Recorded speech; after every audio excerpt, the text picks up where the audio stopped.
Well, good morning, good morning, good morning, good morning, good morning, and good morning, everybody. Good morning, everybody. Welcome to another episode of The Morning Glow. Welcome to another episode of The Morning Glow. Got a great broadcast down for you this morning, as I hope and I pray that we always do. Good morning, King. Good morning. Good to have you this morning.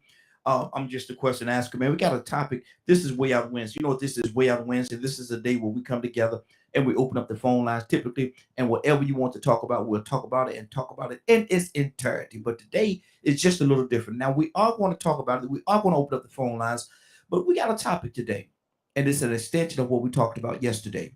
We're going to talk about today systematic racism. Systematic racism is going to be our focal point for today. So, if you have any comments, if you know what it is, if you have any questions about what systematic racism is, please give us a call 508-924-3521.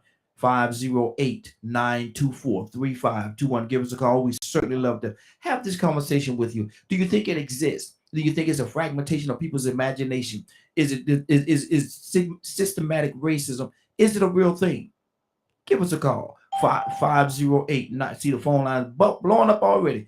508-924-3521. 508-924-3521.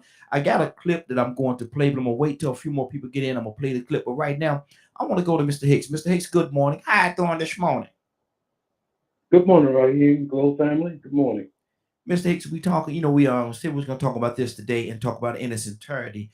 Systematic racism. Systematic racism. Is it a real thing, Mr. Hicks? Oh yes, sure it is. It's ingrained in the it's ingrained in the thoughts and belief of the originators. Mm, Uh, and I'm not talking about the what you call our founding fathers, because mm-hmm, you look at their lives. It's sort of interesting that George Washington had an opportunity to become king, and he didn't. mm-hmm, And he's raised in the colonial empire with slaves, being serviced by them all his life. Same thing with most of them, but they still saw, in essence, uh, the the fallacy of slavery. mm-hmm, But they realized they couldn't push for it, and at the same time to get a United States, because mm-hmm, as far as independent states being formed, there was war. There was war. There was no. There's no way to be independent and with the concepts of the time of taking over land mm-hmm, and expanding it. But systemic state, systemic racism is there. But I think when you look at the annals of history, it was the British Empire that put it, even though it wasn't totally true, but they put it into slavery in Britain, and it expanded here. So within 100 years, legally, uh, the concept of slavery was abolished, mm-hmm, which led to the war between the states and a lot of death and a lot of suffering. And I think that's part of the process. mm-hmm. It's the systemic racism. It's systemic and systematic racism now. I'm 73, so I remember a time where it was obvious, it was above board. There was Mm-hmm. no disdain. It was accepted to be discriminatory and racist. So over the annals of time, you got to look and see that, yeah, it's being exposed, and it's a difficult thing to deal with. But it takes us, the people that are oppressed with it, to become conscious of it. But Mm-hmm. yes, systemic racism definitely exists.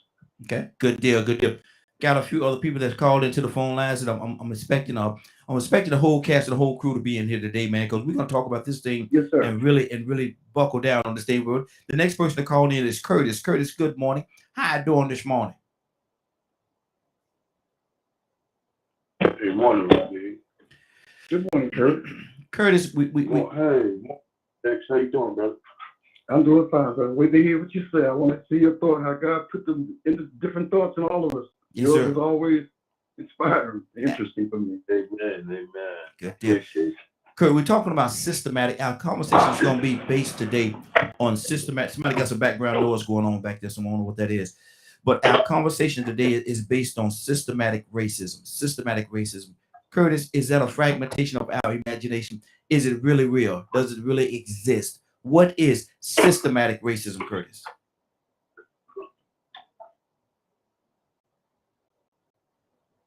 Yeah, that's real easy. I keep going one in a minute. Mm-hmm.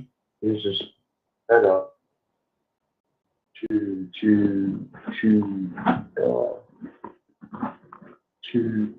what's the word I'm looking for? It is a system set up to oppress particular group and or culture in a given society.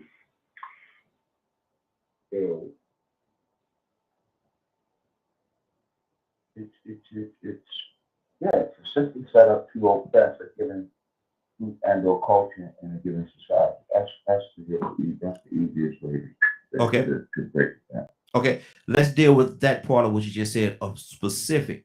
Now we know the answer, but for the sake of the conversation, for the sake of the listeners, who is that? Who is that individual? Who are the individuals that is systematically positioned to hold back? So that's what it does, hold individuals back. Who are the people that we're talking about? I forget we were 58 other countries. Yes, sir. Okay, it ain't just going on here either. Mm-hmm. Here, the African American population, period. Ain't no ifs, ands, buts about. Mm-hmm. People can say we ain't, people can lie, trying, shucking jobs and all that. Come on, tell us this. We're gonna tell a spade like a spade. We're gonna call a spade a spade. Mm-hmm. In this country, in the United States of America, there is a systematic system of racism to hold the African American community from any progress, and what progress that is made, it is extremely marginal. Okay. Mm-hmm. But it don't just happen here. Mm-hmm. It happens in other countries. Yeah. Mm-hmm. You can best believe it happens in other countries. I just did a play called well, not just did a play, but maybe matter of fact, just coming out of the pandemic. Just when we first got got able to really move about. What's that? 2 years? Well, it's a year now. Mm-hmm. I did a play called Red Rabbit, White Rabbit, Red Rabbit, and it was about basically, in so many words, the possibility of systematic racism going on in Iran. Mm.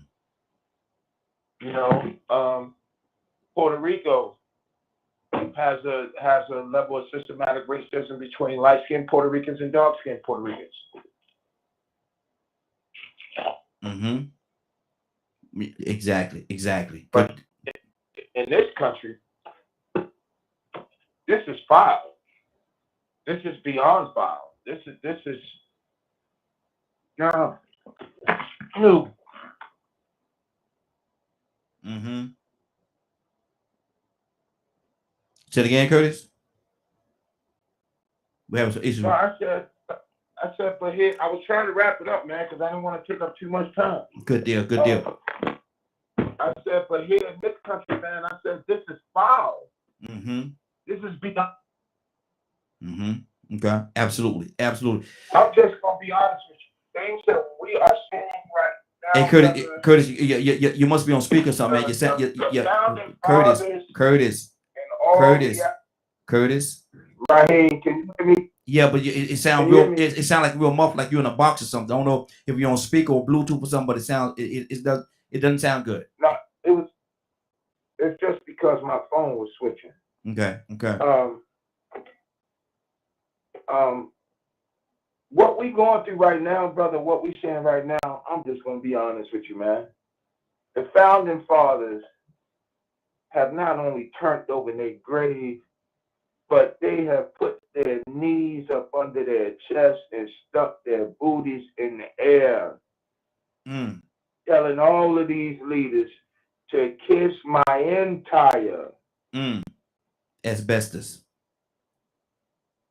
Let's keep it man, clean.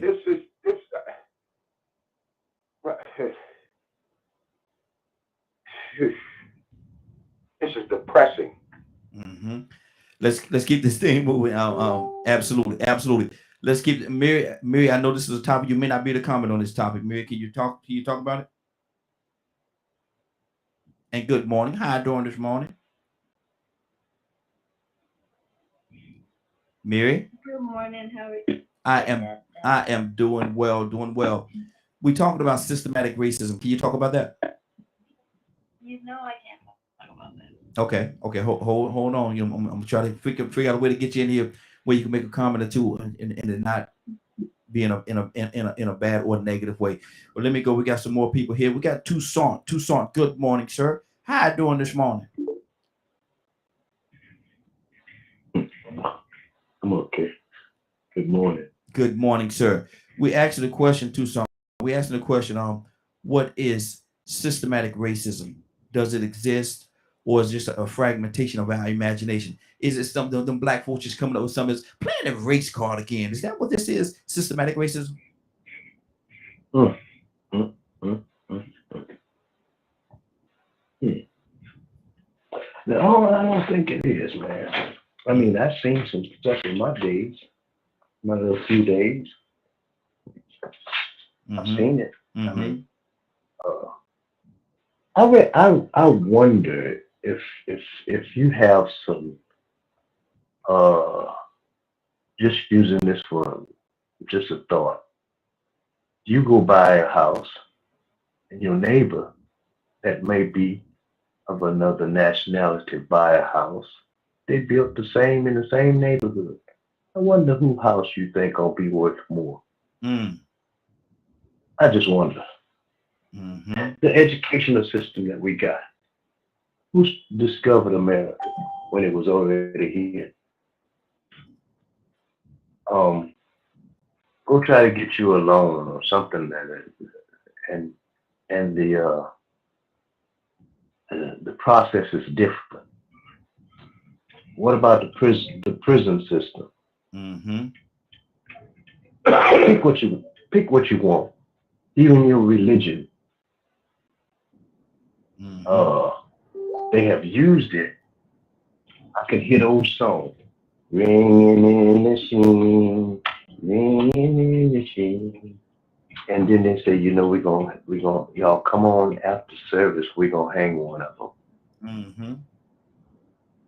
And so anyway, it's not a figment of nobody's imagination. It's real.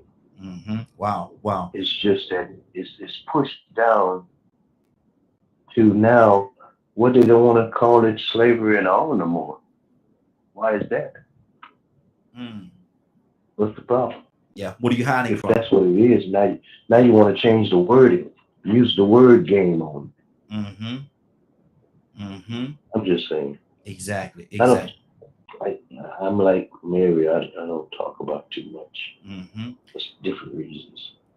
508-924-3521. 508-924-3521. We got a few people that actually just came on. What I want to do right now, because I wanted to make sure everybody was a lot of people was here. I'm gonna play the clip that we started this conversation on with yesterday, and then we're gonna come back. We're gonna visit a few more people, and we're gonna have this conversation talking about systematic racism.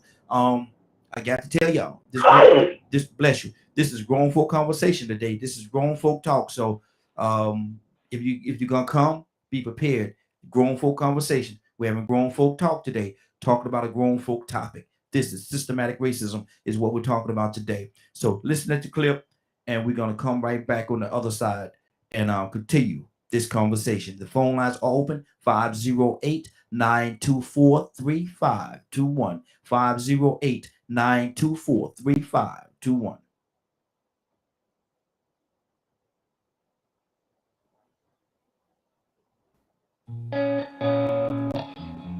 You might think racism in the US is really a case of a few bad apples.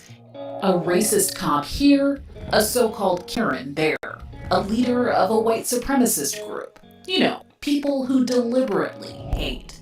But we can't blame racism in America on just a few bad apples. Think of our nation's problem as more like an apple pie, with the racial injustice baked right into every aspect of our society. Meet Ebony and Emily, two American babies, one black, one white, born at the same time, same place, but Ebony will not get an equal slice of the pie, and that starts from birth. Because of her race, Ebony is 3 times more likely than Emily to die in the hospital as a newborn if her doctor is white. And once Ebony and Emily go to school, while both girls occasionally misbehave, studies show they won't face the same punishment. Ebony is 7 times more likely than Emily to be suspended, and 4 times more likely to be arrested on campus. When the 2 girls grow up and apply for jobs, odds are fewer employers will call Ebony back because she has a black-sounding name. And even though Emily and Ebony will get the same college degree, once Ebony is hired statistically as a black person, she'll make an average of 25% less than Emily. So why didn't Ebony get an equal slice of that apple pie? It's because systemic racism is built into our country's DNA. In the 17th and 18th centuries, wealthy white men needed land, so they took it from indigenous people and then forced blacks into slavery. To justify using blacks for free labor, the whites in power promoted a myth that blacks were inferior. And as Seattle-based author Ijeoma Oluo points out, our nation's institutions, politics, and policies were designed against the backdrop of that money-driven lie that black people just weren't as worthy or as capable as whites. Our school systems were built around this, our economic systems are built around this, our government systems were built around this. And it is simply that things were designed to uphold this story, to uphold this exploitation. And even though slavery ended here more than 150 years ago, the racism that fueled it persists in systemic ways today. White Americans now hold 85% of this country's wealth. Black Americans, just over 4%, and Hispanics, just over 3%. People of color, people like Ebony, are statistically more likely to be impoverished, incarcerated, and face discrimination in healthcare. Emily may have her own barriers in life, but her skin color won't be one of them. It's not someone said, here's your wealth because you're white, here's your status because you're white. It simply means that the barriers that we placed in front of people of color were not placed in front of you. Now you may have a whole nother set of barriers, right? You may have barriers of disability, barriers of class, barriers of immigration status, so many other barriers that were placed in front of you. But acknowledging privilege is simply acknowledging if we also took that other set of barriers that we place in front of people of color, you would stumble even further. So even though you may not consider yourself a bad apple, a racist cop, a so-called Karen, or a member of an extremist group, Oluo says you may have played a role, even if you have the best intentions. Instead of this whole, let's all learn to be best friends and love each other, you can love someone of a different race and ethnicity and still actively participate in their oppression based on how you vote, based on what you bring up in your office meetings, even based on where you spend your money. It's not too late to change the recipe of the most American apple pie. Wow. It's not too late to change the recipe of this apple pie. Helen Hansel. Toy you with a T. Good morning. How you doing this morning? Good morning. Good morning. How y'all doing? Hey, doing good, doing good. Toy, you know, we're going to talk about systematic racism today. This is going to be the basis of our whole conversation today based on that video and other experiences that we've had individually and collectively. What did you, I'm asking the question, we started yesterday with that clip, but now that you heard it a second time, what did you hear from that clip? I mean, the truth. The things that we've always been saying that this seemed like white folks didn't want to say. Nobody wanted to acknowledge it. That was just how it was. Oh, you're a Negro, and there's nothing you can do. And not, what do you mean institutionalized racism? Nuh-uh. That's just what comes with being a Negro. That was the truth, basically, in a nutshell. There was a letter. I'm watching this episode called Watchmen. It's a great. Oh, we lost Toy, y'all. Hopefully we'll get her back in here. Hopefully we'll get it back in there. Rico, good morning, sir. How you doing this morning? Man, I can't complain, man. I'm just glad to see another beautiful day. How y'all doing, man? Hey, doing good, doing good. We talked about this thing called systematic racism. We started it yesterday. We said we're gonna dedicate the whole broadcast today on systematic racism. Are we wasting our time? Are we talking about something that's fictitious? Are we talking about something, Rico? Are we dedicating the show to something that's not real? What do you say to that?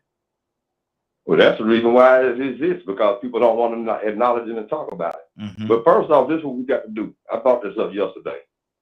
You have systemic racism and you have systematic racism. Mm-hmm. Mm-hmm. Now that video was on systemic racism. Systemic racism, yeah. So we gotta make sure we clarify which one we're talking about, because she said some key things in that video. The same thing that Dr. Francis Chris Wilson said. Mm-hmm. It's embedded in our DNA. Mm-hmm. In all aspects of our people activity, education, economics, you know what I'm saying? You name it. It's embedded in it, but it's unconscious and it's unnatural. Mm-hmm. So imagine something unnatural being embedded into your DNA. That's a bacteria. Mm-hmm. Wow. So we are infected by a bacteria that has unconsciously created a way of life, an unnatural thought process that morphed into that just the way it is. Mm-hmm. So you know what's really amazing is when you speak to a white person that doesn't realize something was racist, and then when you break it down to them, they're like, wow, you're right. Because they see it through my eyes. Mm-hmm. But see, some people never really even understand that it still exists, because unconsciously, the only experience they have is theirs. It's hard for them to relate to another person, what they're going through, and see their point of view. And so this privilege and this entitlement might be ignored, and they can listen to whatever reason and as to why things are the way that they are without understanding the conditions that created it. Mm-hmm. So, you know, that's an infection that people don't understand when they have white privilege. Some understand they have it, some don't. Mm-hmm. But the thing is that, you know, we do have to acknowledge it and talk about it. We have to understand that there is a competition. The reason why it does exist from the very beginning, there's a competition. And the minute we realize there's a tribe of people, a species of people, a certain species that they have designated, as soon as we realize that it exists, then we can identify and work on it better on our end, unite, because it's going to take unity to even fight or even compete in this created competition for resources, or just for equal rights. Exactly. But I think, man, like I said, it's a very necessary conversation. We're not wasting our time. It's overdue. You know, we talk about people dropping the ball. We did drop the ball in the past, because I saw a generation of our youth in the last 10 or 15 years that was saying that racism didn't exist. It was just us older black people that were stuck on that stuff. And then they had a reality check. Mm-hmm. Exactly. They had a reality check that just kept happening month after month after month after month. Young black men that looked just like them dying at the hands of white people. They're like, wait a minute. Mm-hmm. It is still around. Y'all wouldn't lie, because they didn't see how subtle it was. They didn't recognize how unconscious it could happen. They really just, you know, I don't know what made them distracted, but I think some of it was from us, and then some of it was from the fun and entertainment that they were having. Good that deal. Made them not realize it still existed. But now we know that it's still here. Good deal. And now we got to talk about it and make a better recipe. Absolutely. Absolutely. Let me go back to Toya with a T. We got disconnected there. I want to make sure that she's able to finish her thought. Toya with a T, what's on your heart, sis? Yeah, appreciate that. So, yeah, I just sent you a clip of a letter that they sent some black soldiers over here back in the day. And the letter was expressing why y'all want to fight the Germans. I know them white people told you that we should be wiped out, but we never done nothing to you. All the things y'all go through, why are you listening to the white folks tell you to come slaughter us? That was a real letter. I had to look it up. Wow. That was a real letter. I had to look it up. And whatever this, like Rico said, I freaking love Rico. He said bacteria, because we've been saying spells and incantations. But he's right, it's an infection. an infection of wickedness that's always been in the hearts of humans. I ain't even gonna give white folk all that power no more, because the book and the research said black folk were first. They came from us. And humans always had slaves. We always abused slaves. Just think about the Pharaoh. This is what we do. We're wicked like that. However, time has turned, and this particular set of humans was more atrocious than others. And that's where the issue come at. And now it's still affecting people. So this coming out to the surface is just like when Ike beat Tina, and everybody knew that, and she finally rose up and beat him back with that boot. This is the beat America back with the boot season. I'm just throwing it out there. This is a time where everybody acknowledge it, even white people, right? As I deal with young people, we haven't taught young people anything, but we told them what to do. That's why we told them that it didn't exist no more. We told them, oh, just look forward, just go ahead. And that wasn't true. It was a lot of lies that some of us had casted upon us, versus where my generation, we knew it was there, but we were still taught to fight and don't let nothing stop you.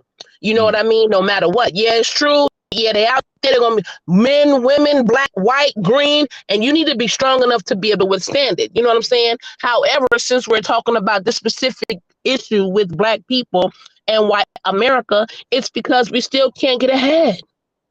We still can't, no matter what we do, no matter what loops we jump through, y'all still coming full force. And again, if y'all watch this movie, Watchmen, it's a really great movie, and it's a really great depiction on how Oklahoma police and things of that nature are trying to fight the actual so-called spirit of white supremacy that they know is everywhere. Like you're not gonna be able to get rid of white supremacy. You know what I mean? Like you're not, like roaches, you're not gonna get rid of people who hate black people, who want to kill the world and will kill any white, Chinese, Mexican, or Latino that step in their way, because that's just the devils that they are.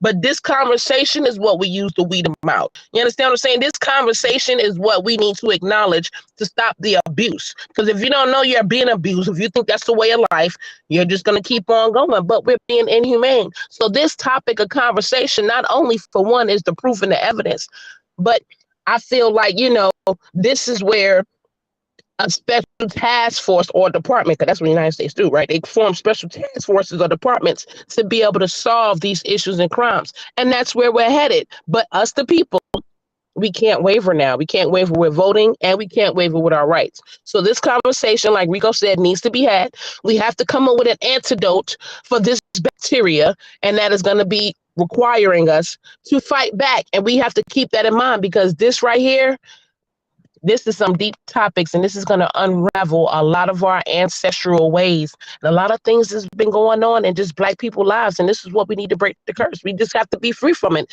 And I just think it's time. Absolutely. And my thing is, I'm gonna be real tough today on the 3 minute, because I know this is real passionate. Got a lot of people that want to say a lot of different things, and so y'all work with me with that, and don't be offended if I say 3 minutes. We got to move on. Please don't be offended, because like I said, we're gonna have. I know we got a lot of people in here already. I know more people are gonna call in. So let me go to our goddess. Goddess, good morning. How you doing this morning? Good morning. I'm doing just fine. I see we got some good topics going on. I see my sister Toya and Rico Pico James is throwing down too. So I have to get in the conversation. You call that man LeBron James' cousin. You call him Rico James. Renamed him, man. Lord Jesus. Okay. But what we're talking about today is systematic racism. And I played a clip earlier. I don't know if you heard the clip, but I played a clip earlier where she was pointing out some different things about this thing. But my thing to you is, Goddess, do you think are we wasting our time? Is this something that's real? Is systematic racism something that's real, or is it just the black people playing that black card again? What do you say to that? Systematic racism is totally real. Look at what's going on with the ARPA money. Mm-hmm. There's a section in the ARPA money right now that states that money is supposed to go to Black and brown, low-income families, businesses, and anybody. And there's a section in there that says if you represent Black and brown, then you are able to get the money. Each state was sent $87 million. I'm sitting up here looking at right now that how our black and brown communities is not getting that money because we weren't told how to get the money. Mm-hmm. Our own people are blocking us and not telling us what we need to do to get the money. What money is that again, sis? Put that back out there again. It's called the ARPA money. That was the money that let me see if I can send it to. I don't know how to do that. Send it to I me. can send it to Rico. Rico, can you put it out there? Rico, did I get lost? No. We still hear you. We still hear you. No, I'm trying to get this mute down. What was you saying now? I said I can send it to you, and then maybe you can get it to them. It's the ARPA money. I try to put it in the message and send it to them. Yeah, and it's in part of the ARPA money. I mean, the ARPA money states that this money is supposed to go to black and brown communities, businesses, housing, all that. But it's not being applied correctly the way it should be applied. Okay. Our black businesses are not getting the funds. Mm-hmm. They're giving us maybe 10,000, but we're not getting the millions that everybody else is getting. Mm-hmm. Wow. And that's going on here today. What is it? 2022? Mm-hmm. Mm-hmm. They're still now developing, looking at it's called the CRA Act. Mm-hmm. Where the banks didn't fund people in black communities in certain areas, and they're supposed to come out and do certain things for us. So that's the CRA Act. Mm-hmm. I just know on the financial level, our redlining. There's redlining issues all over each state. Mm-hmm. Mm-hmm. Let me tell you what's happening now. 30 seconds. And what I'm fighting now is our black historical things where we're trying to save our black treasures. Mm-hmm. Just look at Harlem. And what they're doing is once they get the funding and they're trying to save the black treasures, what they're doing is they're moving in all the white people in the black areas. Mm-hmm. Mm-hmm.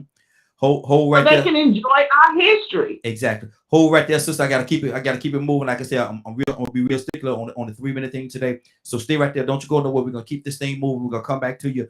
Mr. Hicks, what's on your heart, sir? Yes, sir. I'll try to keep it short. When I came back from overseas as a young man, I became a Marxist. I read all the literature and I believed it that way. And I just realized that when you're getting information, critical allowance, what is their purpose? What are they trying to say? What are they trying to guide me to think? But when I think a lot of people here probably need to read the Communist Manifesto and then go back to Darwin's theory of evolution. And then you took it out with reading a little bit what Thomas Sowell said to give you a different kind of perspective. But yeah, it's easy to look at all what's gone bad in our spot, and I get with that. But I look back over the annals of history and what was happening before this experiment in America, before this first time that we had a position to rule ourselves, not by kings and popes and all that stuff. I look right here. But that's it, bro. I'm gonna give everybody else a chance. But if I could suggest something, go read the Communist Manifesto, then you can see which direction this country is going. Mm-hmm. With a eradication of the moral basics that's based in Christianity, and that's whether you want to accept it or not. The very core of that is what made this change in the world. Mm-hmm. But it's bad. But I've seen worse. Wow. Good deal. Curtis, talk to me, brother. Next time, come out, I'll let you talk. Mute your line, Mr. Hicks. Mute your line for me, sir. Curtis, what's on your heart? Yes, I'm trying. Well, yeah, just said something, right? That really resonates with me, right? Is if you want to look at systematic racism, right? She just said, right, that basically they're allowing for their folks.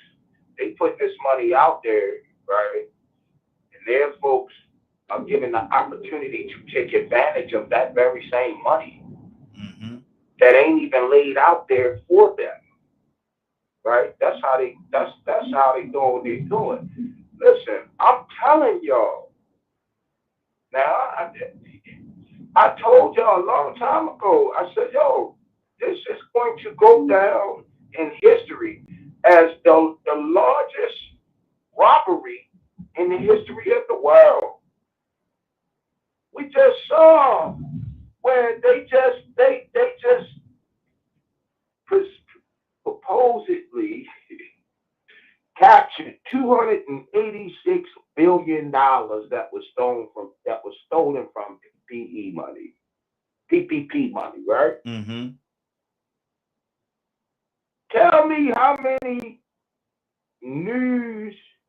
action news reports did we see when PPP money came out and was established to help folks? How many news reports did we see where these small minority-owned companies were saying, hey, we didn't get any of this money? Mm-hmm. So where'd they recoup this money from? These fraudulent, supposedly the monies was recouped from people filing fraudulent claims so that they could get PPP money. Our former president had a homeboy that took $91 billion and told him, I'm not paying nobody nothing. They can all be laid off. I'm going to put the money in the bank and I'm going to go with the rule that say, if after 2 years, I do not spend 75% of this money on salaries and I have to pay it back. So he took $91 billion and put it in the bank account. And his plan is to let it sit there for 2 years, earn all the interest that we could actually earn, that he could actually earn, and then turn around and just give him the $91 billion back. He just made billions of dollars just off of just letting it sit in an account. Mm-hmm. Exactly. Here it is. 30 seconds. Here it is. Go ahead, Curtis. Here it is. Your black-owned, your minority-owned businesses couldn't even get approved for anywhere near that kind of money. Mm-hmm. Mm-hmm. Wow. You see what I'm saying? Redlining is real. This is one of the premier hubs of redlining. Baltimore City was one of the premier hubs of redlining. Baltimore and Atlanta. Keep it right there, Curtis. We got to keep it moving, man. At the 3 minute right now, I got to keep this thing moving. Let me go to Rico. Talk to me, brother. What's on your heart? And I need y'all to really talk to me, man. We're talking about systematic racism, man. Let's have this real conversation. Let's really talk this morning. Rico, what's on your heart? Yeah, I'm gonna say it again. I'm speaking on systemic racism. Yeah, I keep saying it wrong. Systemic. I keep saying it wrong. Yeah, go ahead. Y'all know what I mean, though. Go ahead. I'm gonna start. The thing is, man, I don't know if I'm gonna talk long. I think I want to do more listening because I want to hear the psychology and the process of the conversation. Mm-hmm. But hopefully, in this thing, I think to me, the best thing for us to try to do, or I want to get out of this, is getting people to understand that systemic racism exists and how it exists, what it is. It's anti-black racism. Yeah.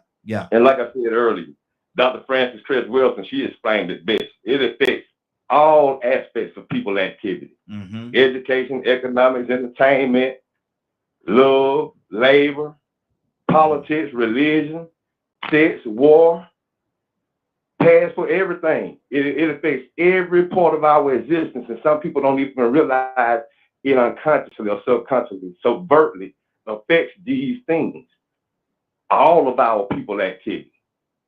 So then once we understand or get people to understand that, you have people that do tests like Dr. James that did the test with the black dolls and the white dolls. Or you have the video I sent you where they had, listen, not just white teachers, but also black female teachers, black teachers too. That you remember they set 4 children down. Exactly. White girl, white boy, black girl, black boy. Said, we want you to watch all these children to see any instances of misbehavior. And all of the teachers, even the black ones, for some reason kept their eyes on the little black boys. Like I said, that the video you played mentioned the black girl, but man, it's probably 2 or 3 times as rough for young black males. Absolutely. Young black babies. Absolutely.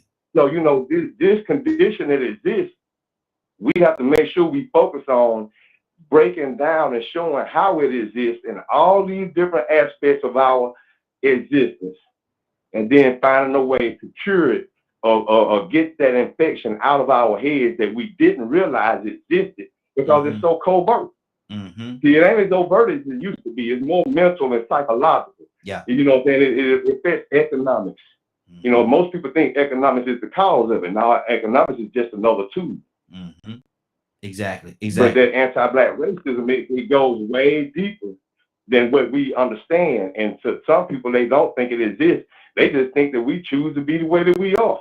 They don't understand the system. See, once we understand that this is really a system that exists and it evolves and it keeps existing because certain people need it to exist, then we can fight it better. But right now, you got a lot of people in denial and they're distracted. Right now, I'm battling people that's mad about a high school football rivalry. Other black people that look just like me. Wow. They're divided by a high school football rivalry. Exactly. Hold right there, Rico. Hold right there. I got to keep this thing moving. Let me go to Toya with a T. Toya with a T. In the clip, the young lady was explaining that, and you being a young, educated black woman, she was saying that in the clip, you and Emily, you being Ebony in this particular instance, you get a job with the same credentials. Yep. But you will make 25% less than Emily. Tori, how does that make you feel?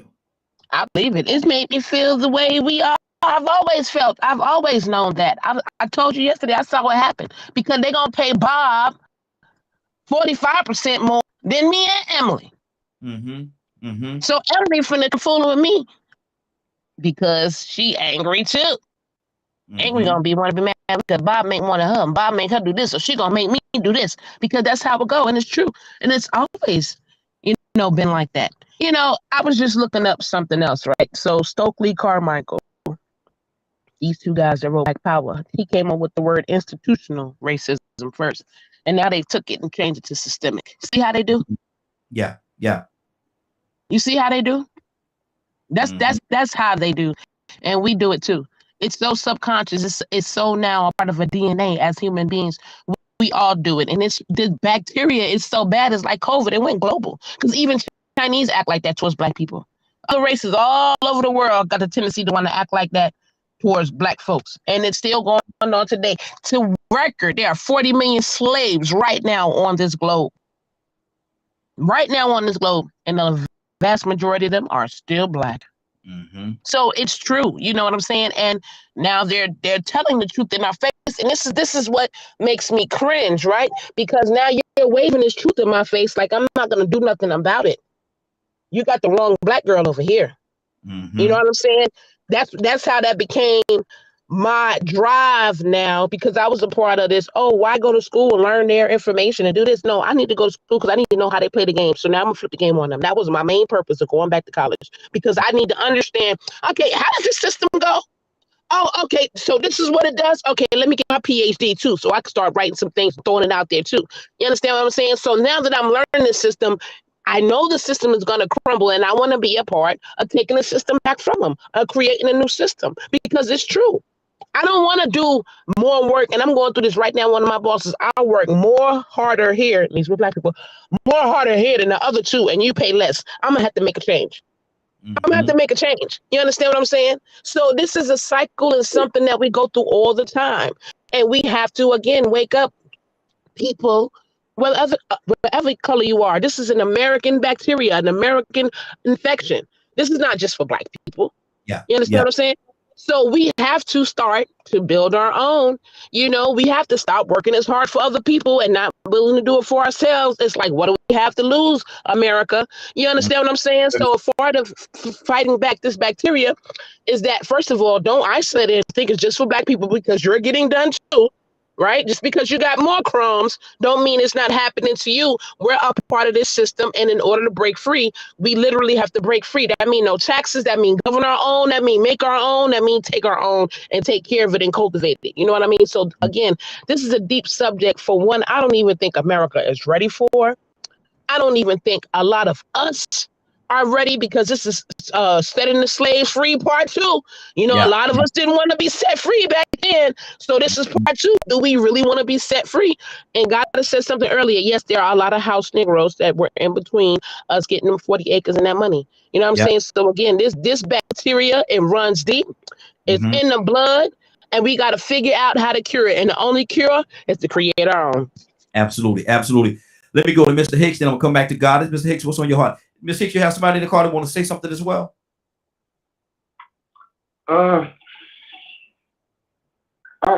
Looking back at history, you see when you study about the Chinese, the Italian, the Irishmen, all of these people came to this country, went through what you would call systemic. And systemic really is talking about a system.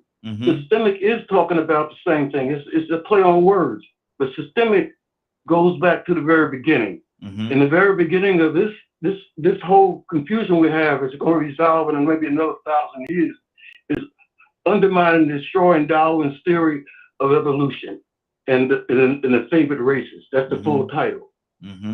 Once you understand that, you understand that this came about in the early 15th and 16th centuries, when people were coming from Europe to establish this thing. A lot of those we would classify now as black folks, but they wasn't classified as being black. Even in the war between the states, there was many people that we would call black, again, fought on the other side, because they bought into the system. The economics is they got freedom and they got slaves. The Indians got beat down by the army, they got slaves. So I think that if you look at one side of this coin, if you look at that just particular thing, that why this happened specifically just to us, it didn't happen just to us. It was all people that didn't own land. If you wasn't a landowner, you were white. That's why they created whiteness, to give the poor white people that kind of feeling that, okay, we ain't got nothing, but we're over them. We're better than them. And it crushed the unity that they began to organize. Yes, sir. I thought you tried to say something, bro. Go ahead, sir. I think that, again, when I began to learn the history, and I was reading when people around me wasn't reading and understanding things, maybe always stood out, that I couldn't understand people being a victim. As a person, as an individual, we are built to overcome things. That's what the Creator put inside of everyone's heart and their chest.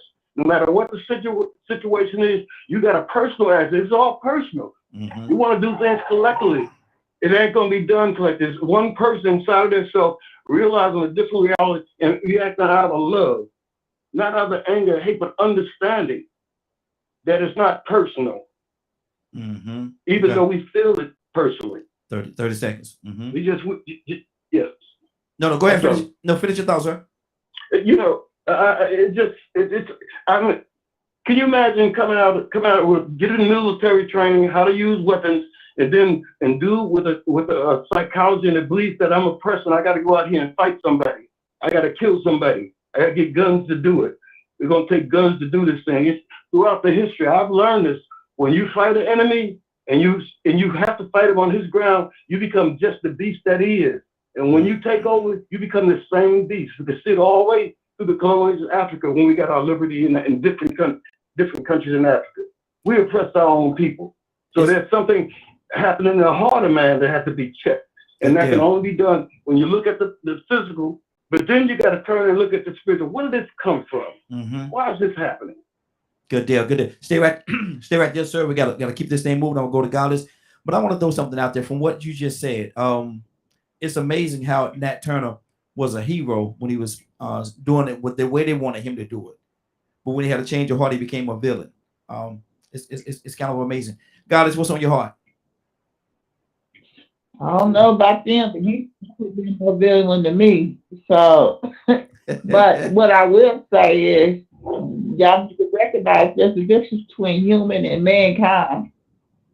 Mm-hmm. And I ain't gonna go no further than that. If you don't know the difference between human and mankind, you might want to look that up, okay?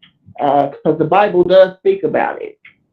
Another thing is that we need to recognize the fact about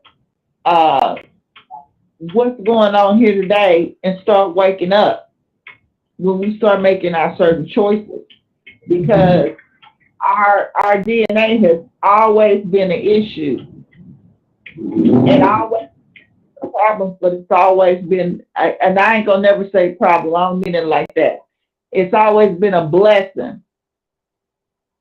And we're another person, because that's what they want. They want our DNA. They want our melanin. And until we wake up and realize that and become as a unified group, it's our melanin that makes us who we are. And that's what they want. Look it up. Melanin is worth more than gold. Melanin is what gives us everything, all the way down to the divine spiritual nature of God. In Genesis, it tells you that about our pineal gland and how we have the divine power within ourselves to see God.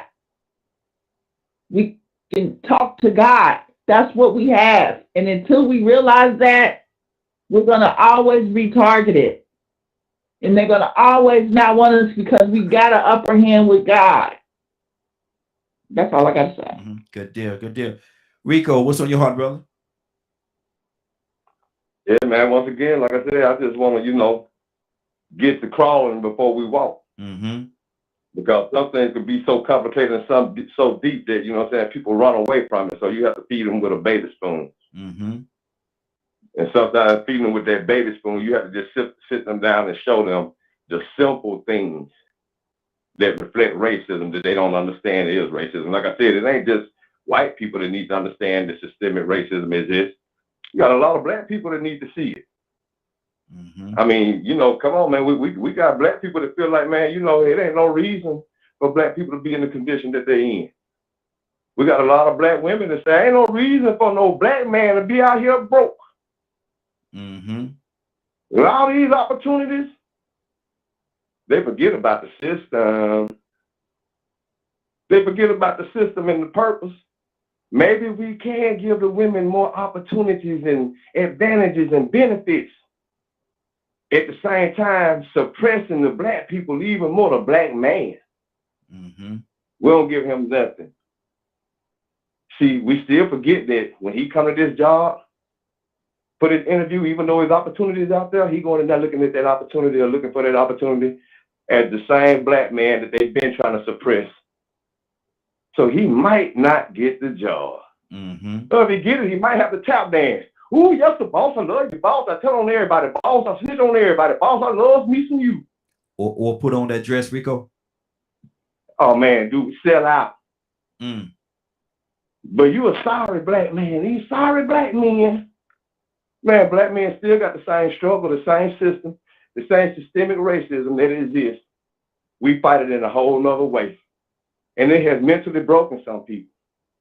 It has mentally broken us to the fact that point that we don't even know how to stick together to raise families anymore. Our standards and values have gone so far out the window that we don't even know how to begin start back trying to unite. Mm-hmm. So we so divided and fractured amongst our own. We don't understand the purpose. We're abusing sex. We're making money so we can spend money. That is our whole value system. It is right. If it makes money, it makes sense. Our standards and values have changed in this system, trying to survive in it, not realizing we needed to compete. And what it took to compete was a logical nuclear family with the mindset of trying to overturn this thing. Instead of realizing, instead of thinking, hey, we done made it. So you can tell that's what happened at a certain point in time. Black people got comfortable and they thought they made it and they joined in on the rat race. Exactly. Let me give the number 508-924-3521, 508-924-3521. Curtis, let me ask you this question. Excuse me. Let me ask you this question, Curtis. If you are in a group of people and half black, half white, okay? And all of y'all are friendly. All of y'all are very friendly. Maybe y'all work together, co-workers, friends, have been knowing each other for a long time, or whatever the case. And they ask you, one of your white counterparts asks you, Curtis, what is systemic racism? What is everybody? Y'all okay? What? Right, I can't understand nothing you saying, bro. What you mean? You can't hear me? No, your call is coming in and going out, coming in and going out. That's what Okay, I'm hearing background noise on your end. Do you have me on speaker? You have me on speaker or something? Because I'm hearing background like your windows are down or something. And so, Rico, can you hear what I'm saying? Hold on. Rico, can you hear what I'm saying?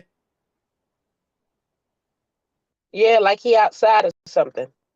Yeah, but can y'all understand? I hear you. Can y'all understand what I'm saying? I hear you. Okay. Yes, I hear you. Curtis, there's something on your end, brother. There's something on your end. Everybody else can hear me, so it's something on your end. But let me. I can hear you. It just sound like you going in and out. That's what I'm saying. It's something on your end because everybody else hear me clearly, so it's something on your end. But But let me ask you this. Let me ask you this. Can you hear me? Can you make out what I'm saying, brother? Do I need to go to somebody else? Yeah. Go to somebody else. Okay. Man. Toya, with the team, let me ask you this question. You're in the same scenario. You're out with a group of your friends, and black and white, all y'all together having a good time. And one of your friends come to you, your Caucasian friends come to you and say, "What is systemic racism?" Do you feel the need to even have to explain that if they came to you? Maybe they're interested, maybe they're being funny, or whatever the case.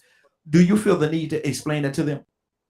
Well, you know me, I'm telling you the tea, so I don't mind, but I'm gonna do all the emotions you just said. I'm like, are you for real? Yeah. You not for real right now. Well, yeah, but that's possible in life, right? Because you can just be talking over this child their entire life and never explain to this white child what it is. And a lot of us walk around because it's in the air, but no one ever actually had a conversation with you on what it is. And it's still just an assumption because they don't teach that in school. And that's what we need to be careful of when we raise kids. A lot of us talk things in the air and they should know. But did you ever have a conversation or show them how to do such a thing? If you did not, you cannot assume that they know. So I will go. You know what I'm saying? You know where I'm coming from when I say that, though? Yes. You know what I'm saying?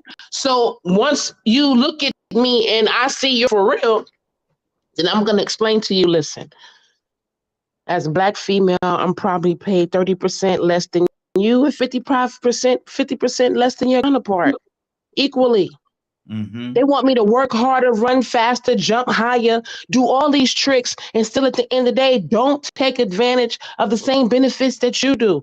You get better interest rates on loans. They're doing experiments right now to where when I sell my house, I'm going to get 35% less than you are, and you across the street from me. You're going to be quicker to get a loan. You can have 17 cars and not pay none of them, and you'll get a car, and I won't, just because my name is Latoya Fluker. That's what it is. Yeah. Just because my name, and they think that I'm a Negro, that means I'm going to get less on everything. I'm going to have to put more effort in everything across the board. You name it, you pick it. Police are going to pull me over faster. Police are going to send me through the ringer versus where you have a pistol sitting right there next to you in your car, wailing it in the air, and they'll let you go. But if they even think I got a pistol up in here without no permit, I'm going to jail. Period. You understand what I'm saying? So when I speak with people, I don't use eloquent language. I'm gonna talk to you like you need to understand the words that are coming out of my mouth. They don't play with us. Mm-hmm. They don't cut us no slack. Yeah. You know what I'm saying? We don't have the luxuries of just walking down the street and not everybody's so-called being scared of you, thinking you're gonna rob them. They the thieves. You the ones that came and stole the whole land. You walking down the street, act like somebody gonna do something to you. Stop with the jokes. You understand what I'm saying? And that's the best way that I can explain it to them. Everything. You get a head up on everything. But I'm not gonna tell no lie. As a Black woman, I feel like there's certain different when you're working in the midst of Black men and white men, you still in the background. It's still something that men do, the Black men do with the white men, you know what I'm saying? That tries to make the women inferior. So from our aspect, our racism is in a multitude of different ways, you know what I'm saying? And I don't think other people notice either. So I think that's why, you know what I'm saying, women feel it the most. You know what I'm saying? Because we kind of get the boo-boo stick from men and color. You know what I'm saying? It's deep. We're property. You know what I'm saying? So for you to be property too, we can identify more with the Black man. But when you look at our positions, we're still the property. We still the trash out of the two, from the Black man and the white man and the white woman. Mm-hmm. Wow. That's a lot. And I love how you broke that thing down, because you made sure that that person understood what it was. And if they walk away not knowing, it ain't your fault, because you explained it, expressed it, and gave them a proper picture of what it looks like. Let me go to Mr. Hicks. Mr. Hicks, what's on your heart, sir? Yes, sir. I was watching these skits or these pundits go on college campuses and start asking these college kids basic questions, like who's the president, who's the governor of your state, or who's the Queen of England, and they couldn't answer the question.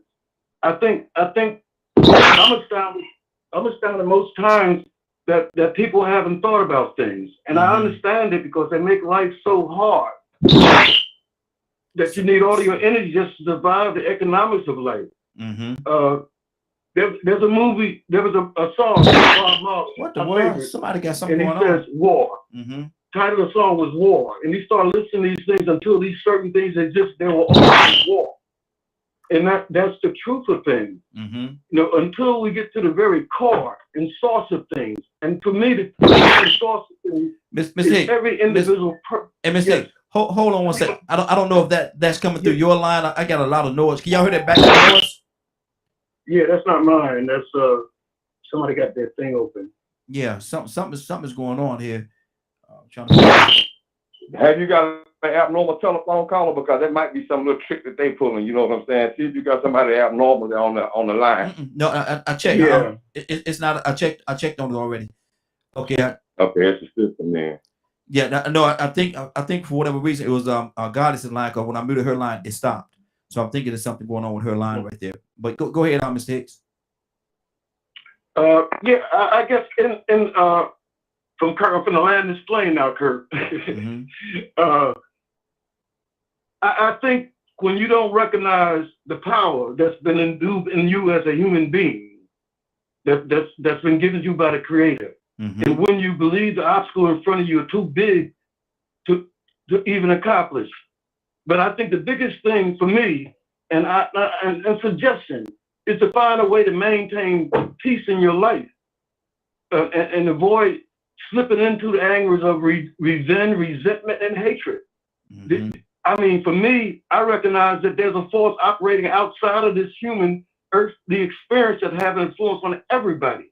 I think that when you vibrate at a certain level of hate, revenge, resentment, and all those, you attract into your life certain spirits that are not physical, but living.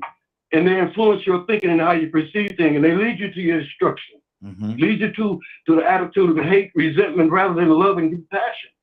I think if I was just for real sitting down with a group of white people, it's always difficult for me in terms of talking about these things, because they don't know. They don't know. They can't relate to our experience. I mean, They might do it intellectually from a feeling, emotional. They just do not know. I think that, again, we're living in that time of revelation where things that are hitting are being revealed. In the political scene right now, we're watching political unraveling of a conspiracy. And I'm not going to get political with it because I know that's confusion.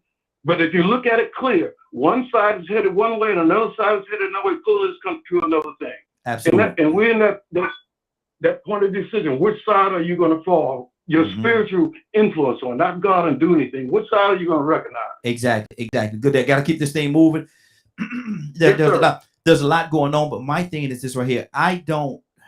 It's hard for me to sit and say a conscious person, a person that's conscious, that pays attention to the environment and things that goes on in the environment, could not know that systemic racism is out there. Systemic racism is out there.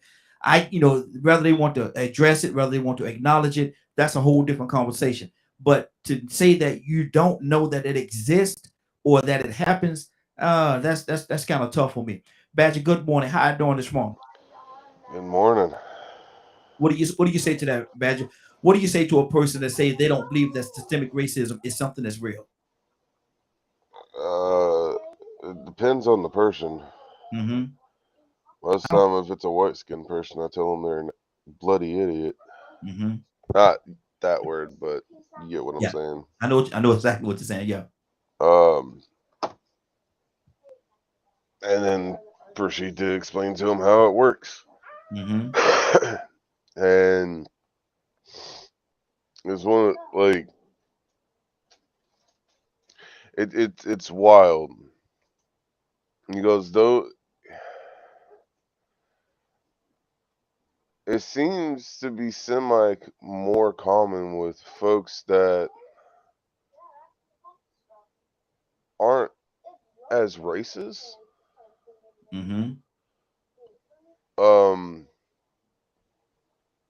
Or they're just, man, I've asked a couple of them, like, are you blind, dumb, deaf?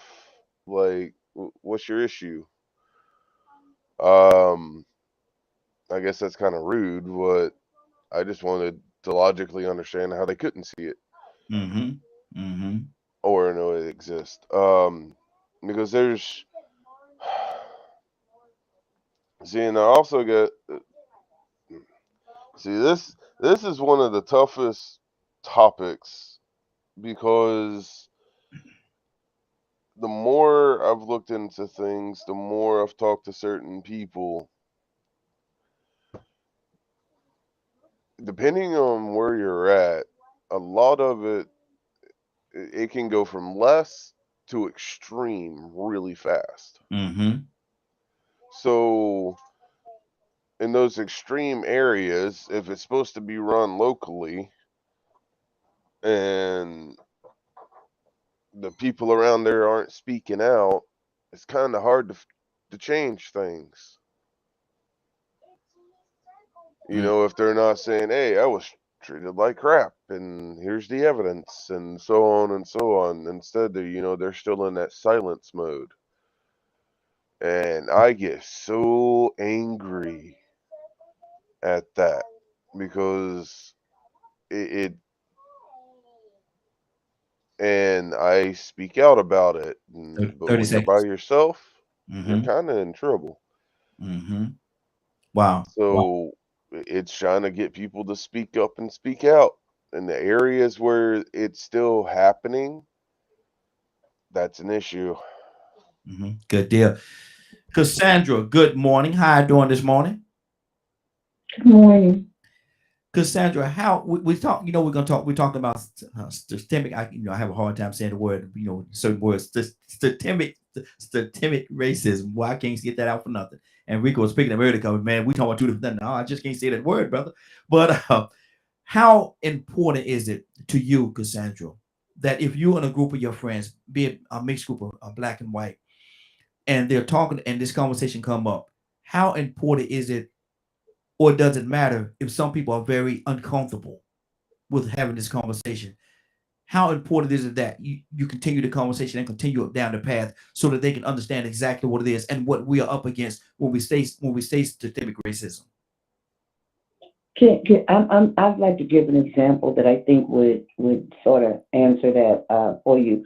On Monday, I was in Kennesaw picking up some things from a white lady that's selling her building in downtown Kennesaw. Beautiful building, expensive area, because Kennesaw is really moving quickly coming up. Yeah. And she was saying, I was telling her what I do, and dealing with civil and human rights and stuff. And she said, "Can I just talk to you?" And she started telling me that the reason she is selling a store that her and her husband, a building that her and her father, has had for over 30 years in downtown Kennesaw, is because right across the street, I didn't even notice it when I came in, there is a racist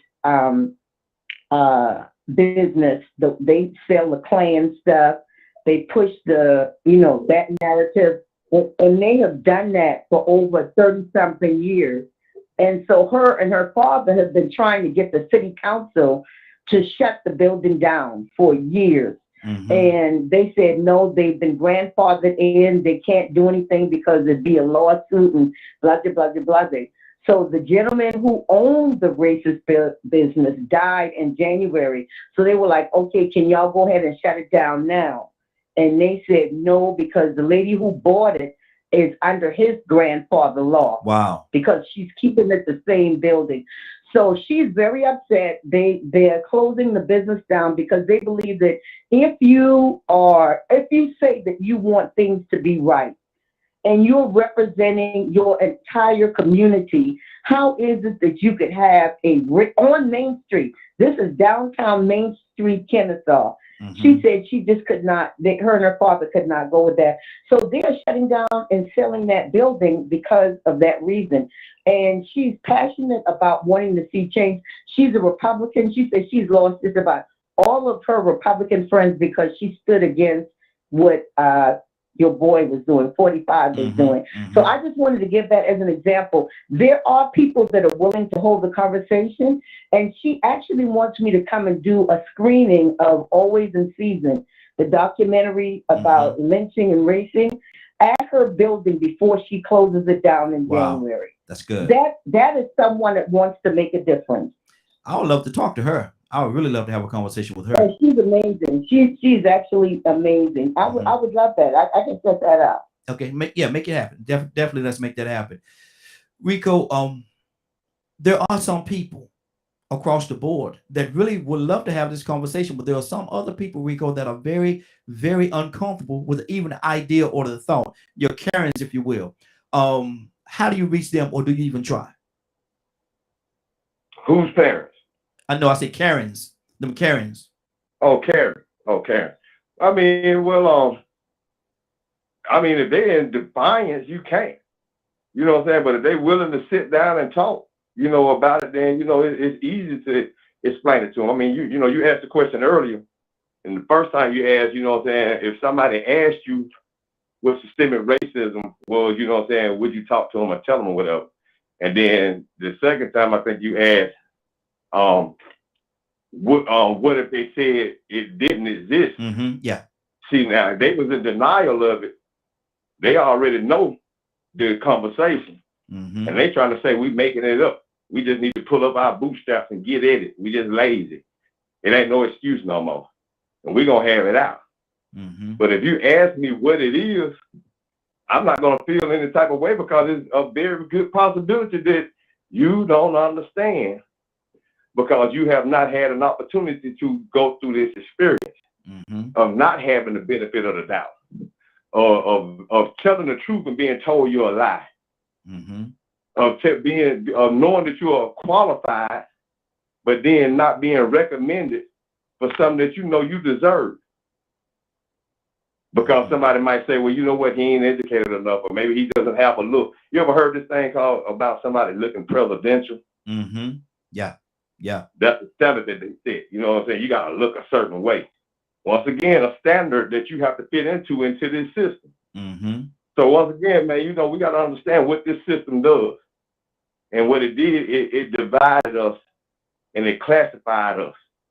It categorized us, categorized us. But to a certain point, not only do, I mean, like I said, it's one thing to try to get the other people that don't suffer from it or don't go that aren't on the losing end of it. It's one thing to get them to understand it, but it's another thing to get our own to understand how divided we are. Yeah. You know, like and this ain't no badge on Toy, but I'm gonna give this example. When she said that about the women being getting the least of it, to a certain extent, that's almost like saying we got it worse than y'all. And then with men will come back and say we got it worse than y'all. Because I could easily come back and say, hey, remember that test with the teachers and the students, the young children, 5-year-olds. You see how all those women, even the black women, looked at the little young black boy and he wasn't doing nothing wrong, but they kept their eye on him. That's almost the same as locking your door when one of them walk by. So black men can also say that too. And then we feel like, well, we the worst. No, how about it evolves? In some instances, they treat black women the worst. In some instances, they treat black men the worst. In some instances, the black women treat the black men the worst. In some instances, the black men treat the black women the worst. It is all a part of systemic racism. That's the problem. Exactly. So if we could actually acknowledge that these things are happening and it affects us both equally, just in different ways, then we could prop each other up and stop saying that, well, we getting it worse than y'all. Well, we getting it worse than y'all. How about we all both getting it in so many different ways? Because like I said earlier, it affects all aspects of our existence. So basically what I'm hearing, and they're gonna make it work according to what they needed to do. If they need to divide the family, whatever works, they'll make that happen. It just depends on whoever takes the bait. If you want this welfare, you want this Section 8, you want these benefits, gotta keep it moving, Rico. Go ahead and sell out this man. Exactly. Gotta keep it moving, Rico. Hold right there for a second, man. Don't go nowhere. And I heard what you said, because it sounds as though it's like a divide and conquer. As long as they keep us divided, they have a better chance or a better opportunity to conquer us. But once we come together with the equal and equal opportunity and mindset, then we can move forward collectively as a unit. I understand what you're saying. Once we understand how that system works, that's what the system is designed to do, and we letting it do it. So we got to question what part we contribute to systemic racism because of the unconscious science behind that system that we participate in ourselves. Good deal. Let me go to Goddess. Goddess, it was something going on with your line a few minutes ago. I think you may have gotten it fixed, but what's on your heart? Just talk to me. This divide and conquer thing, does that exist? Did you say Goddess? Yes. Okay.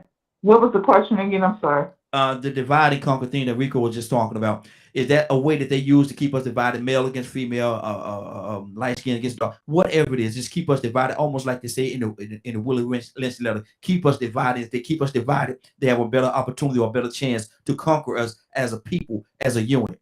So do they use that divide and conquer type thing, whereas it's well, men can say we got it worse than y'all, or women can say we got it worse than y'all, and now there's a battle, an interior battle amongst us, and we're not focusing on the one that's keeping both of us down.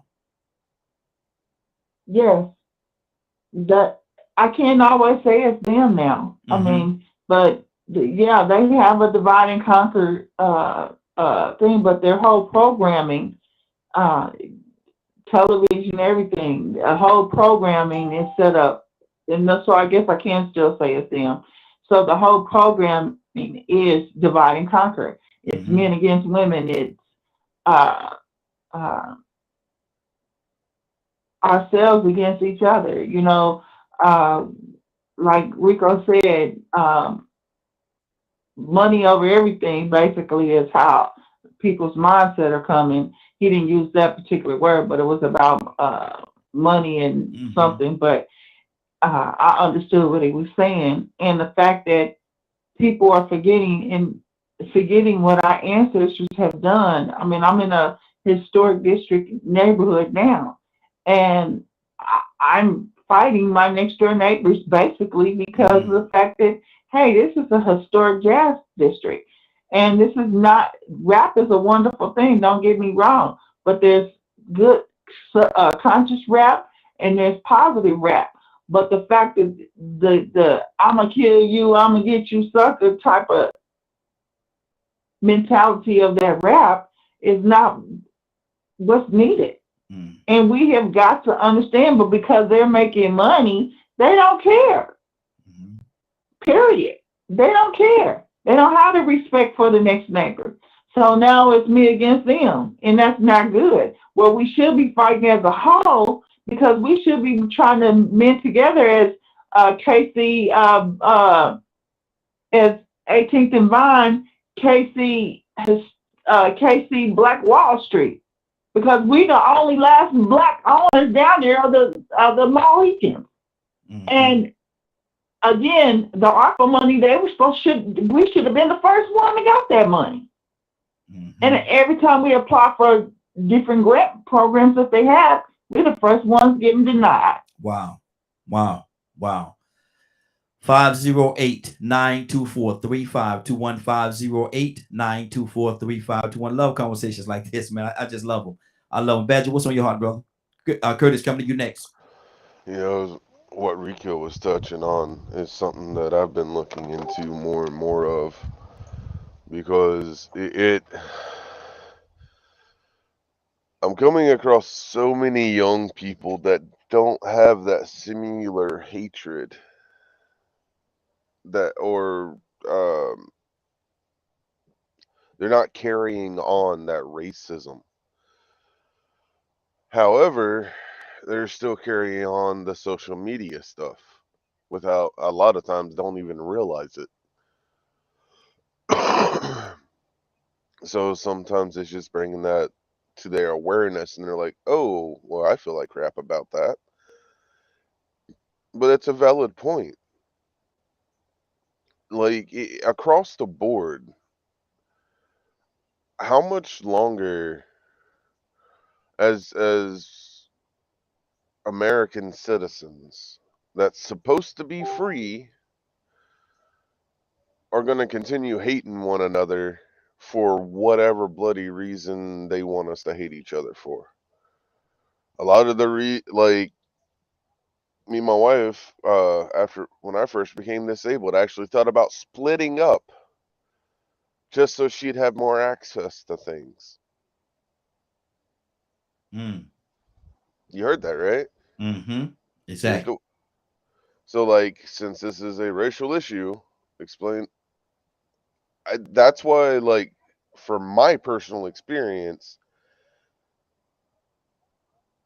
I don't get any I don't get anything special from the local government and all that crap. Mm-hmm.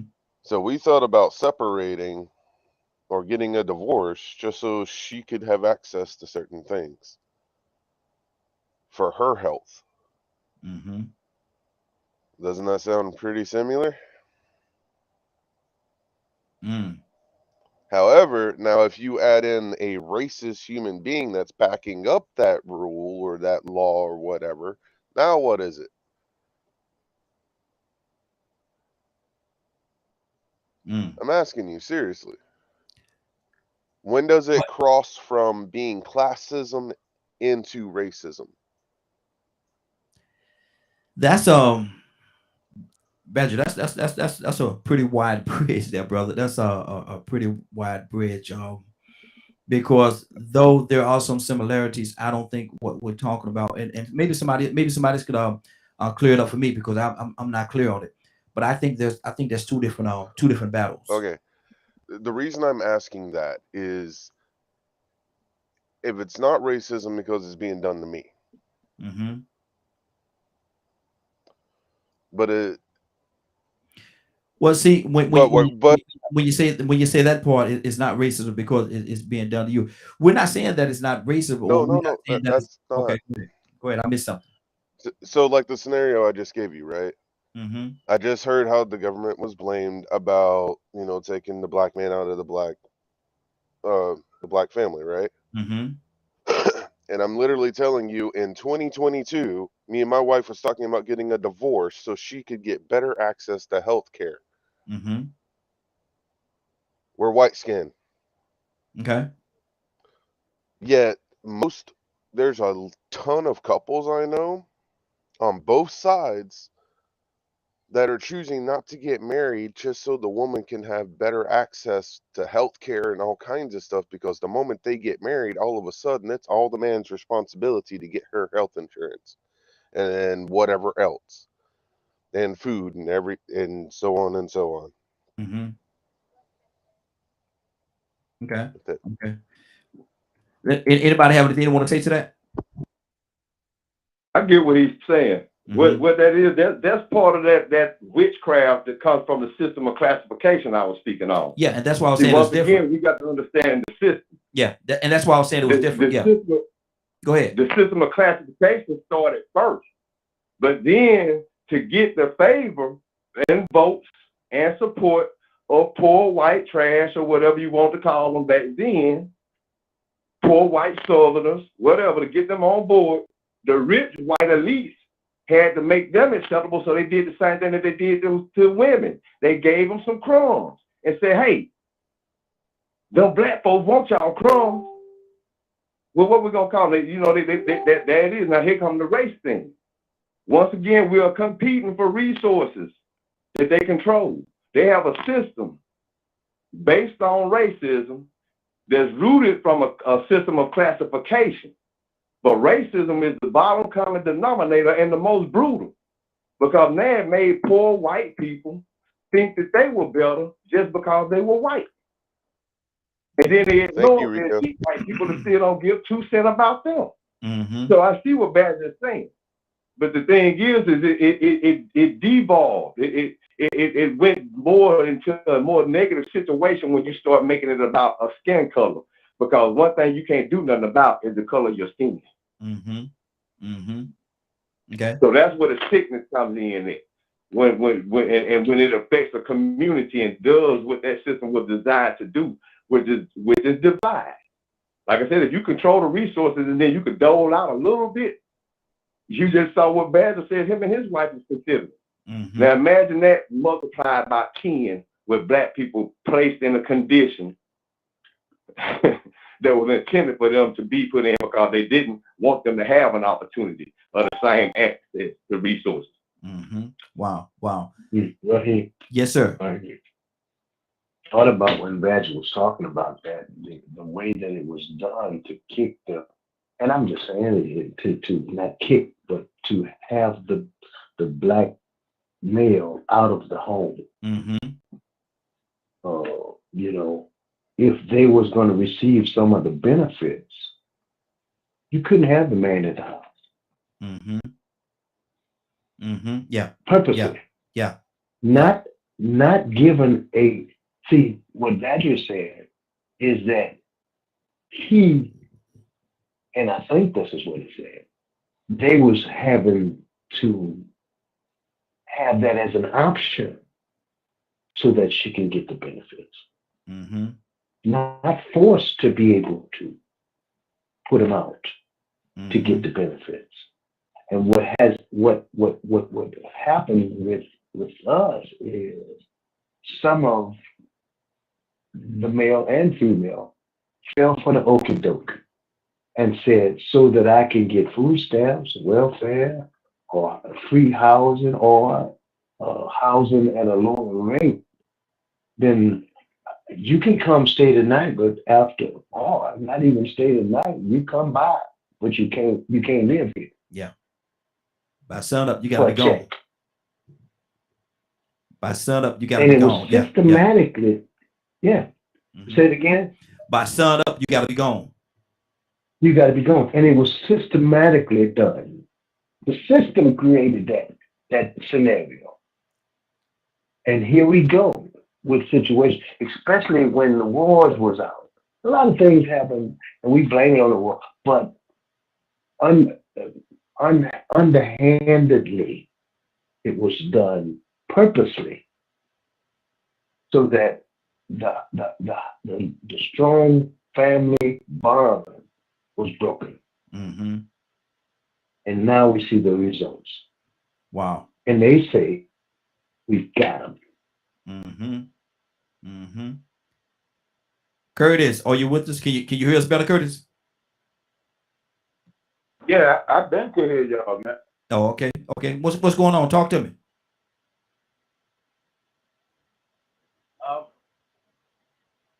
The idea of classism and racism The ideas of the two. Hey, Curtis, your line is very, very low, sir. The ideas of the two consistently go together. Mm-hmm. We keep trying to separate the two. You can't. One is always led by the other. The other is always fed by the one. You can't separate the two ideologies. It's impossible. Because when one doesn't work, then the natural tendency is to lean on the other one. When the other one doesn't work, the natural tendency is to lean on the one. That's just how it works. That is how the system is set up. When we talk about, I heard Rico talk about it before. I can't remember the name of it. Forgive me. You know what I mean? I'm kind of embarrassed as a history student and major.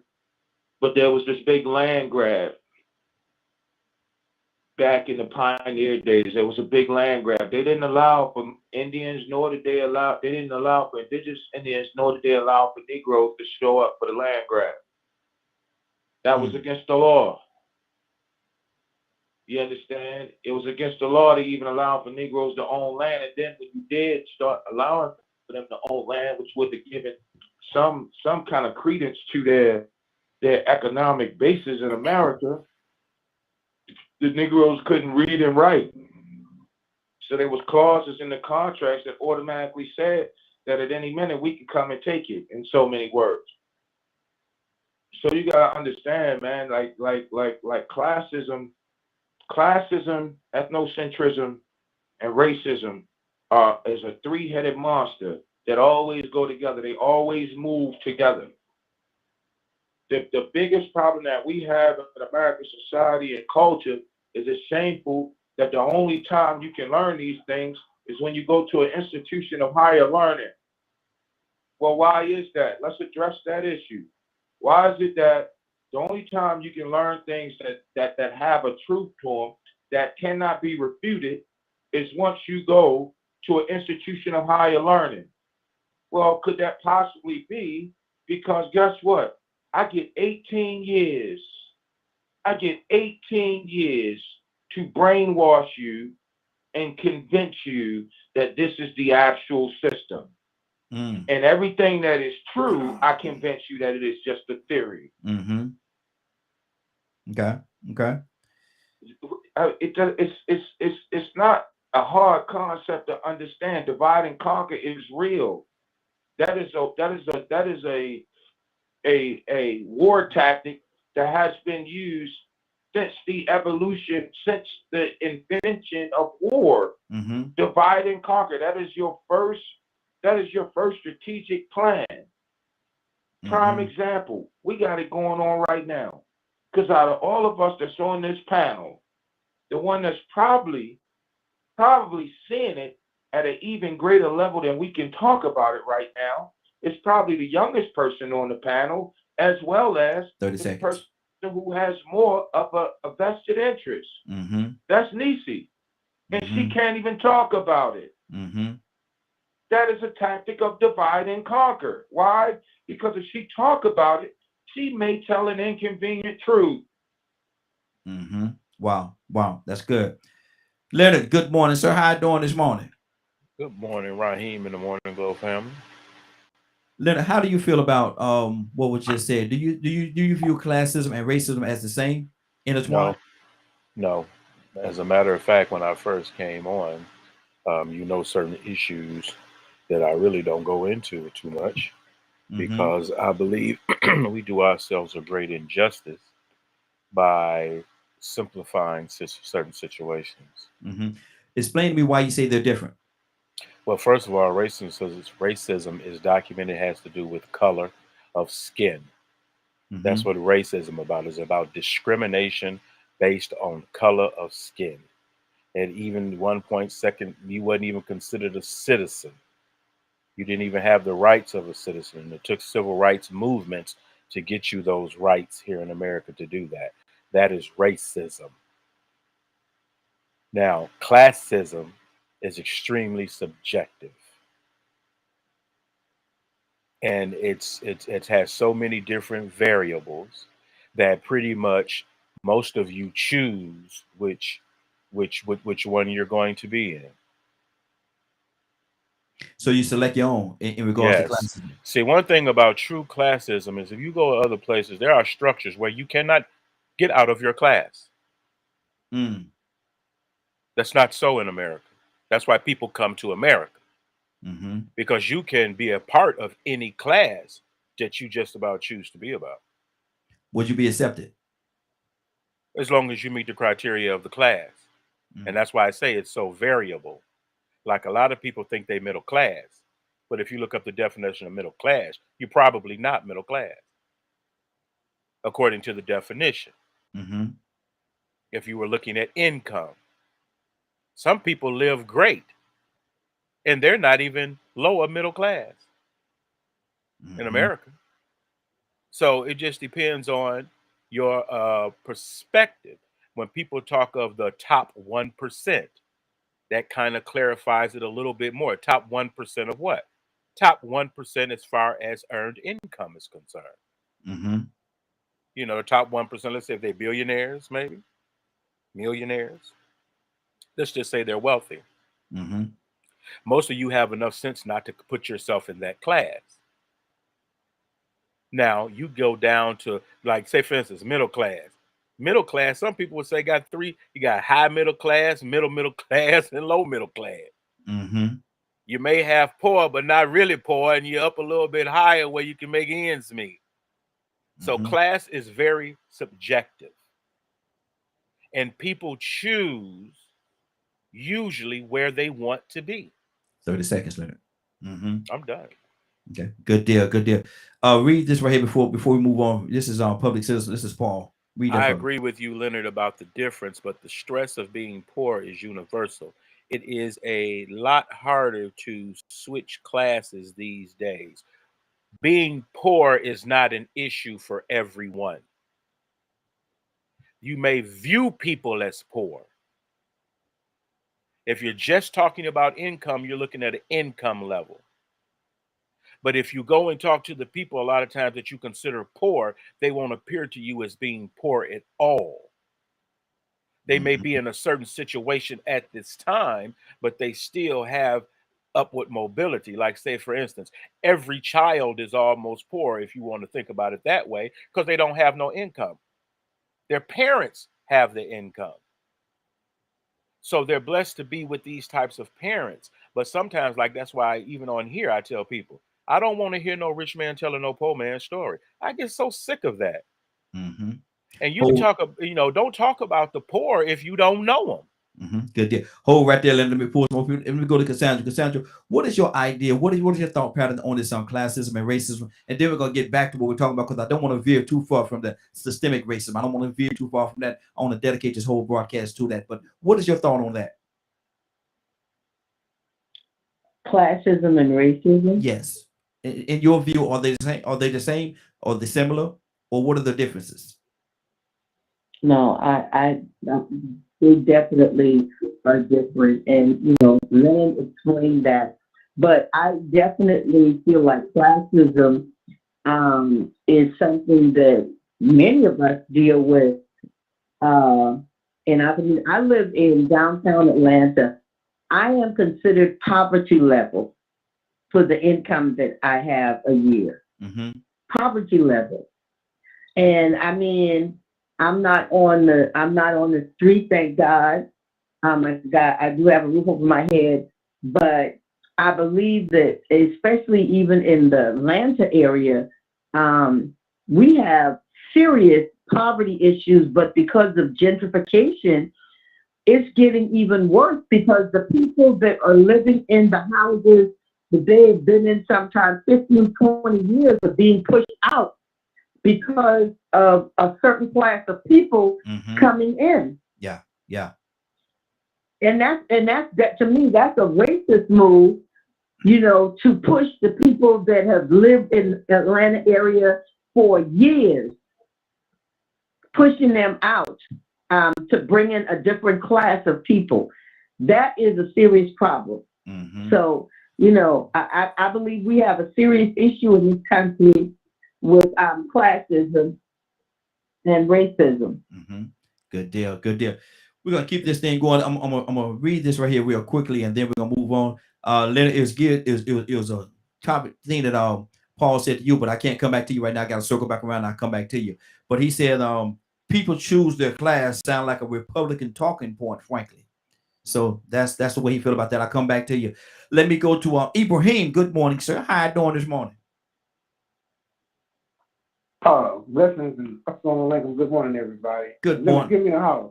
Yeah, give you a holler. Look at it. We're talking about well, I can't get that word out for nothing. Systemic racism. Is it real? Is it make believe? Is that something? Is that just them black people playing that race card? What is it? What is it to you, Ibrahim? Talk to me. 3 minutes. Well, it's real. Let's look at the whole entire system. It's a caste system, a class system, and racism. Mm-hmm. Now, all of them hand in hand, right? Mm-hmm. Now, you have a caste system that could be based on color, wealth, could be based on color or social status, right? Now, middle class is at one time was based on social status. You can make a certain amount of money, but you cannot be into, you still won't be into that system until you accept it. That, history tells you about that all through the Middle Ages, right? Between caste and class, all right?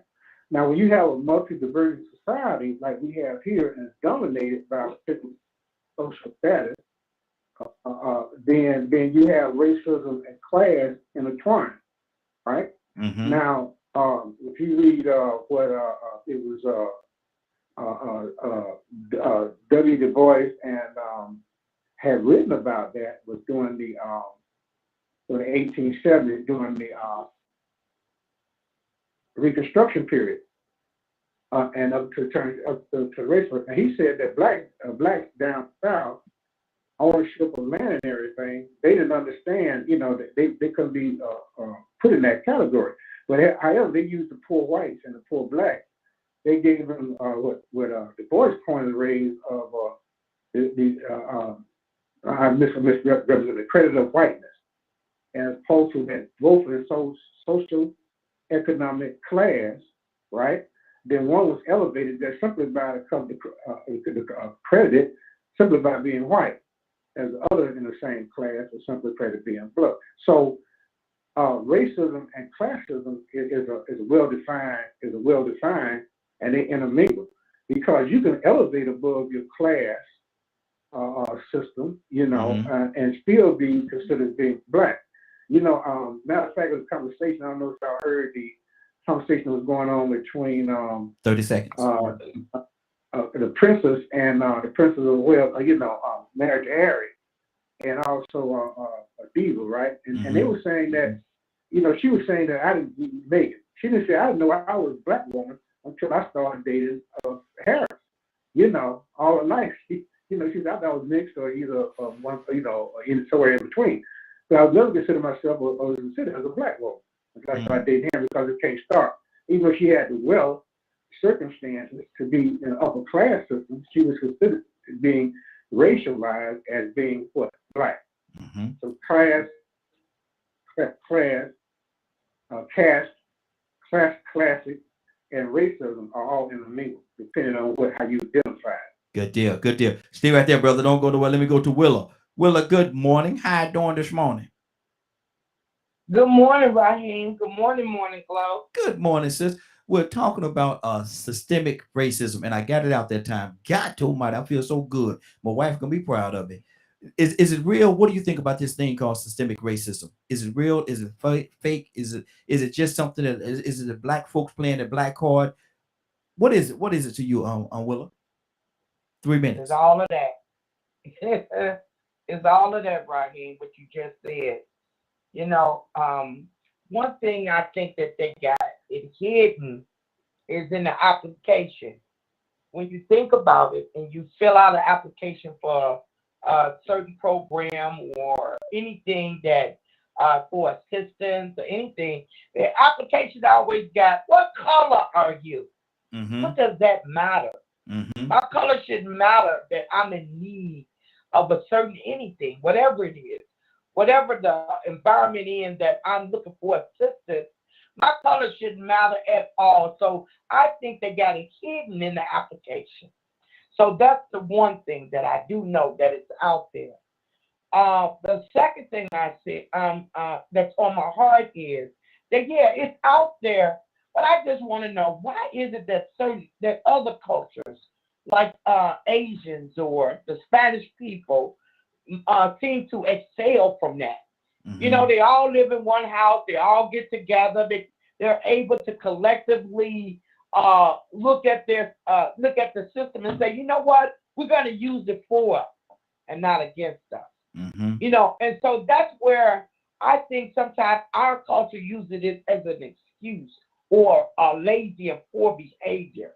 I mean, if I get Section 8, mind you, okay, and then I decide to be in a relationship, why would I bring somebody in the relationship that's not going to help contribute to me to excel out of a system that I know is trying to keep me at a certain classification? And that's what's on my heart. Okay. Let me go to Goddess. Goddess, are you with us? Yes, I'm right here. Goddess, let me ask you this question, and it's very interesting what Willa just said.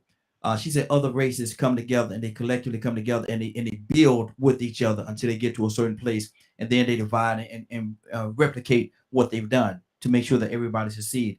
Do you think a part of why we do not do that, or is a part of why we don't do that, historic, how they treated us and how they intentionally wanted us to be divided and was treated a certain way? If 3 or 4 was in a group together, you know, we were probably beaten or killed or whatever because they think we was plotting.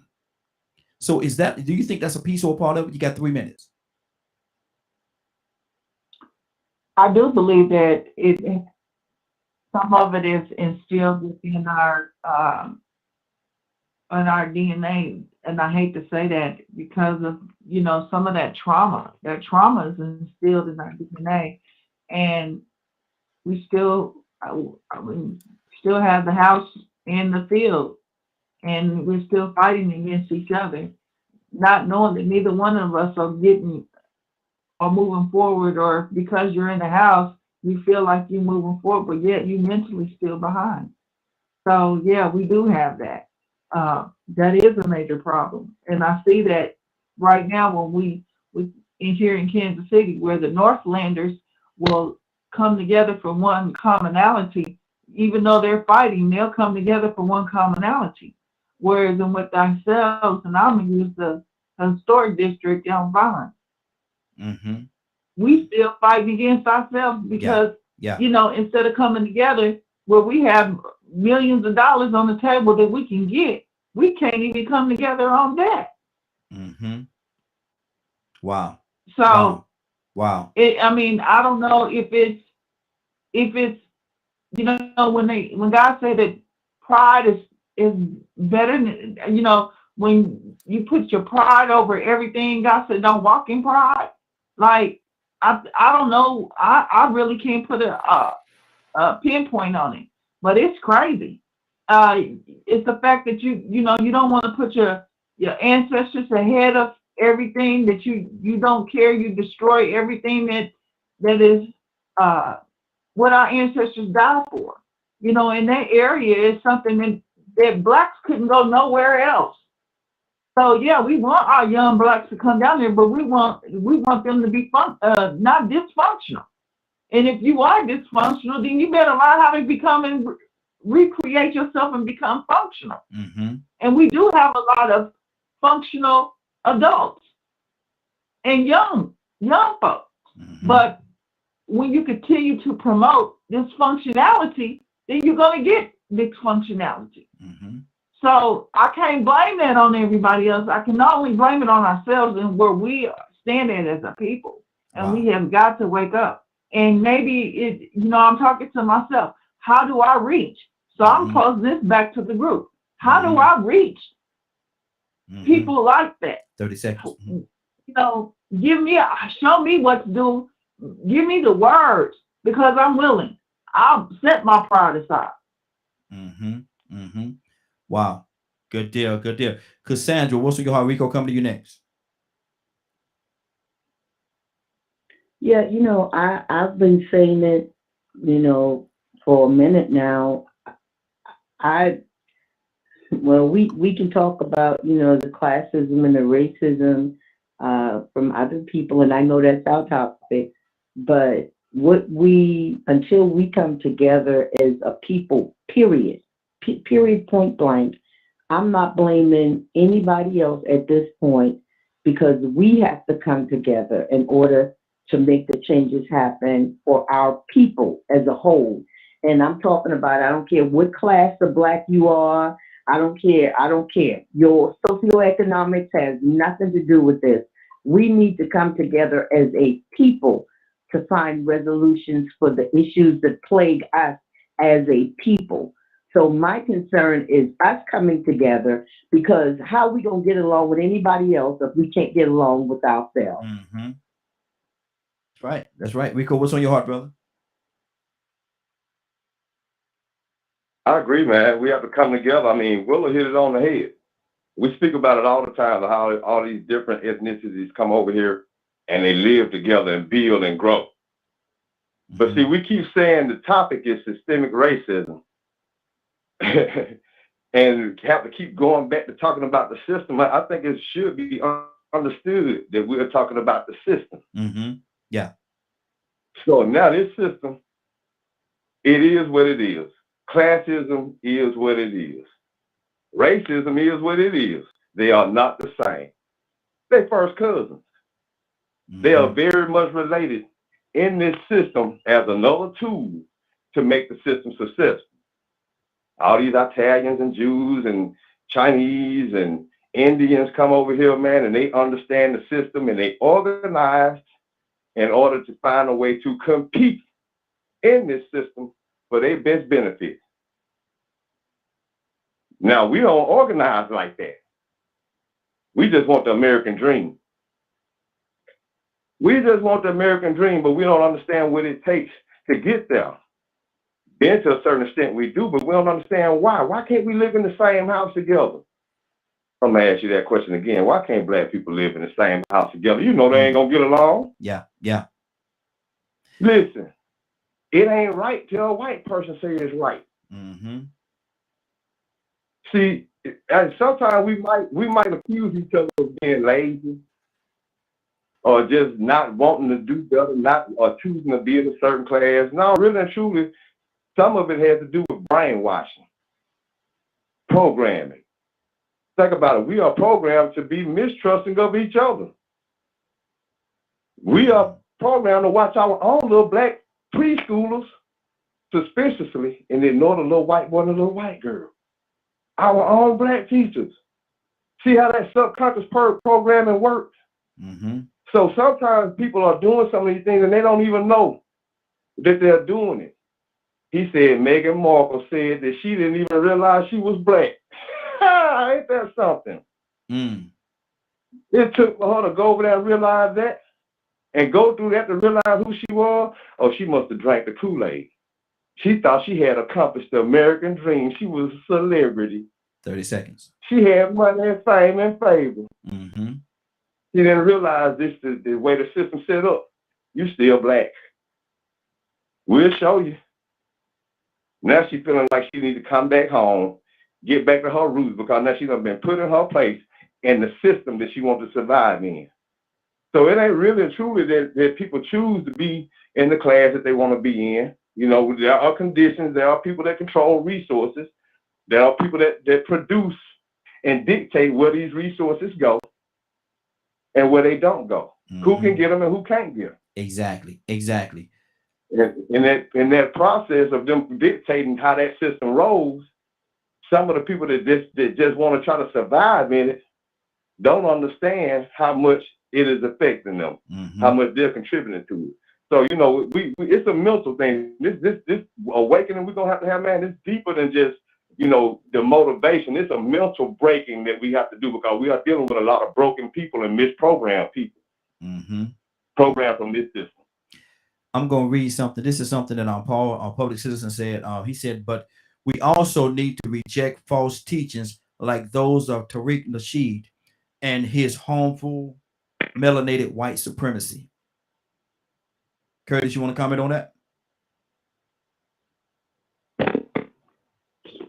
What did he say again? I heard it, but I just want to make sure I heard it right. But we also need to reject false teachings like those of Tariq Nasheed and his harmful melanated white supremacy. Oh, you just read the last part. Read the whole thing again, right? I read the whole thing, brother. I see, but we also need to reject false teachings like those of Tariq Nasheed and his harmful melanated white supremacy. I don't even know who Tariq Nasheed is. Right? Tariq Nasheed, I'm gonna tell you who Tariq Nasheed is, and come back to me on that, Raheem. Okay. Tariq Nasheed is one of the main forces behind Hidden Colors. He's a film producer. A film producer, yeah. He's a film producer, Kurt. Mm-hmm. He's from out of Detroit. Yeah, it sure is. And he produces those Hidden Color documentaries. You saw the documentary Hidden Colors, right? Where they talk about all the stuff that supposedly happened, allegedly happened. He highlight those situations and those scenarios. You're not familiar with him? I can go to somebody else, Kurt, to come back to you, brother. No, I saw Hidden Colors. I saw Hidden Colors like 3-4 years ago, 5 years ago. He produced it. He was on there. Yeah. She was on there. Yeah, exactly. Okay. So what is Public Citizen saying? We should throw his teachings out? Is that what he's saying? Pretty much, basically. He's saying his teachings are false, right? Yes. False teachings like those of Tariq Nasheed. Yes. Okay, why? Well, here's my question. If his teachings are false, he's absolutely right. Mm-hmm. Okay, but all at the same time, that's the problem in America. We like to make everything a one issue topic. We like to make everything finite, and life is not finite, right? Because at the same time, if you're going to throw his teachings out, then why not mention the fact that we need to throw out all false teachings, all of them? We need to throw out the teachings that says that black men in America was 3/5 of a man. That's in the Constitution, right? We need to throw out teachings that say that black people are inferior to every other population of people in this country. See, that's the one thing that bothers me. It's like, even in politics, like, yeah, I'm a Democrat, but if a Republican saying something that makes sense, okay, then guess what? I can go with that. If they're saying something that makes sense, I'm not just going to throw the baby out with the bathwater or just throw out what they say. No. Like, if it makes sense, it makes good, sound, logical sense, then so be it. Now, when I saw Hidden Colors, I saw a lot of things that was wrapped up in the truth in American history and the design of this American experiment and culture. We got to stop telling this lie that this country that this country was forged and built and designed by men who were just so righteous. Half of the men that signed the Declaration of Independence were slave owners. What are we talking about? But we gonna choose this one guy, and Public Citizen is he's a square brother, man. But quit handing me this one ideology. You use this one person to represent all the teachings, because you gotta understand there's somebody listening to that, and they use that same ideology to justify their foolishness and crap. 30 seconds, Curtis. I mean, I'm just saying, Mo, like, come on, man. I get what you're saying. If it's really causing a division, okay, I get it. Let's throw it out. Let's do away with it. But are we saying the same thing about Donald Trump? Mm-hmm. Are we saying the same thing about all those that supporting Donald Trump? Are we saying the same thing about the Klan? Mm-hmm. Good deal, Why, Curtis. why there was not a mention of going up the Klan, Raheem? I'm with you, The brother. teachings of the Klan. Hold on, we got that's 3 minutes, brother. I got to keep it moving. But he did respond, and he said, "I'm not saying everything Nasheed says is false, but there is a lot of falsehoods. My main problem is with him is that he promotes a lot of racist ideas." Leonard, No, he does 3 minutes. not. What he does is he exposes the racist ideas that have existed in America since its conception. Now, if you're talking about a falsehood, you may want to mention one of those falsehoods. Because the only falsehood you could be attributed is so general that one, some people just like those people who are anti-critical race theory. That is exactly what Tariq Nasheed is about. It's critical race theory and the permanence of racism in these United States. So if I'm going to call a man a lie, I'm going to tell somebody a lie he told, and then that's what I'm going to talk about. Talk about the lie and the falsehood. Don't just sum it all up. Because for that matter, I've seen Hidden Colors, but I know what Tariq is about. I know where his study come from, and they are very well out in research documentaries. He don't go out of his way to lie. Now, if he says something you don't like and you don't believe, that's you. But if you're going to call another man a lie, at least have the decency to let us know the lie he told. Mm-hmm. Wow. Good deal. Rico, anything on your heart, brother? Yeah, I mean, I look at it like this, man. Tariq Nasheed is not the conversation about systemic racism. Mm-hmm. We got distracted again, just like we did with this class thing. Mm-hmm. When really and truly we supposed to be identifying the different ways that systemic racism works and why we can't defeat it, why we don't understand we're competing in it. But since we have brought him up, I can say this. I love all the Hidden Colors. There was nothing wrong. There was nothing wrong in the information in those videos. I think that was an effort that he made that he needs to be commended for. Now, as a person, he made How to Mac or The Art of Being a Mac or something like that. So I think he might be an opportunistic person, but you know, I take the good with the bad sometimes. If he's just doing Hidden Colors to make money, maybe that's why he did it, but at the same time, it's beneficial and it's very informative. But I don't like all his narratives all the time away from Hidden Colors. Now, he speaks out from Hidden Colors on his own podcast, and sometimes he could get a little jealous, Jezebelish. Sometimes he could be a little feminine, and he could go back and forth and be real nasty with other men in the same pro-black community. I don't like that. I don't like to see that division between two of our most outspoken people like him and Dr. Umar Johnson, Infantunde, what he want to call himself now. Them going back and forth. But see, once again, it goes to show you the division. See, now, we want to talk about it. I'd rather talk about him and the division that he had with people that actually contributed to his Hidden Colors and how much momentum he created behind that. But I'm going to tell you something. Those videos created a whole momentum and woke up a whole lot of people that's talking about stuff that they refuse to even talk about and acknowledge before then. So sometimes you got to make a trend cool. And it became a cool trend, but it did what it needed to do. If he made money off of it, cool. Mm-hmm. It still did what he needed it to do. But as far as questioning him or making this podcast or this topic about him, don't drink that Kool-Aid. Mm-hmm. Let's get back to the business of this system. Exactly. Let me go to Mr. Hicks. Mr. Hicks, what's on your heart, sir? I'm gonna say it. Systemic racism. Yes, sir. Yes, sir. Talk to me. Whole lot. I'm wrapped up into the Communist Manifesto. In the Communist Manifesto, that's Karl Marx and Eagles, all them guys, right? Talking about the economic system. They divided the world into oppressor and oppressor. And the strategy is this. If you can make the poor people poor, and if you can eliminate the middle class, you have the fertile ground for revolution. And it would happen with inflation and stuff like going on in Venezuela.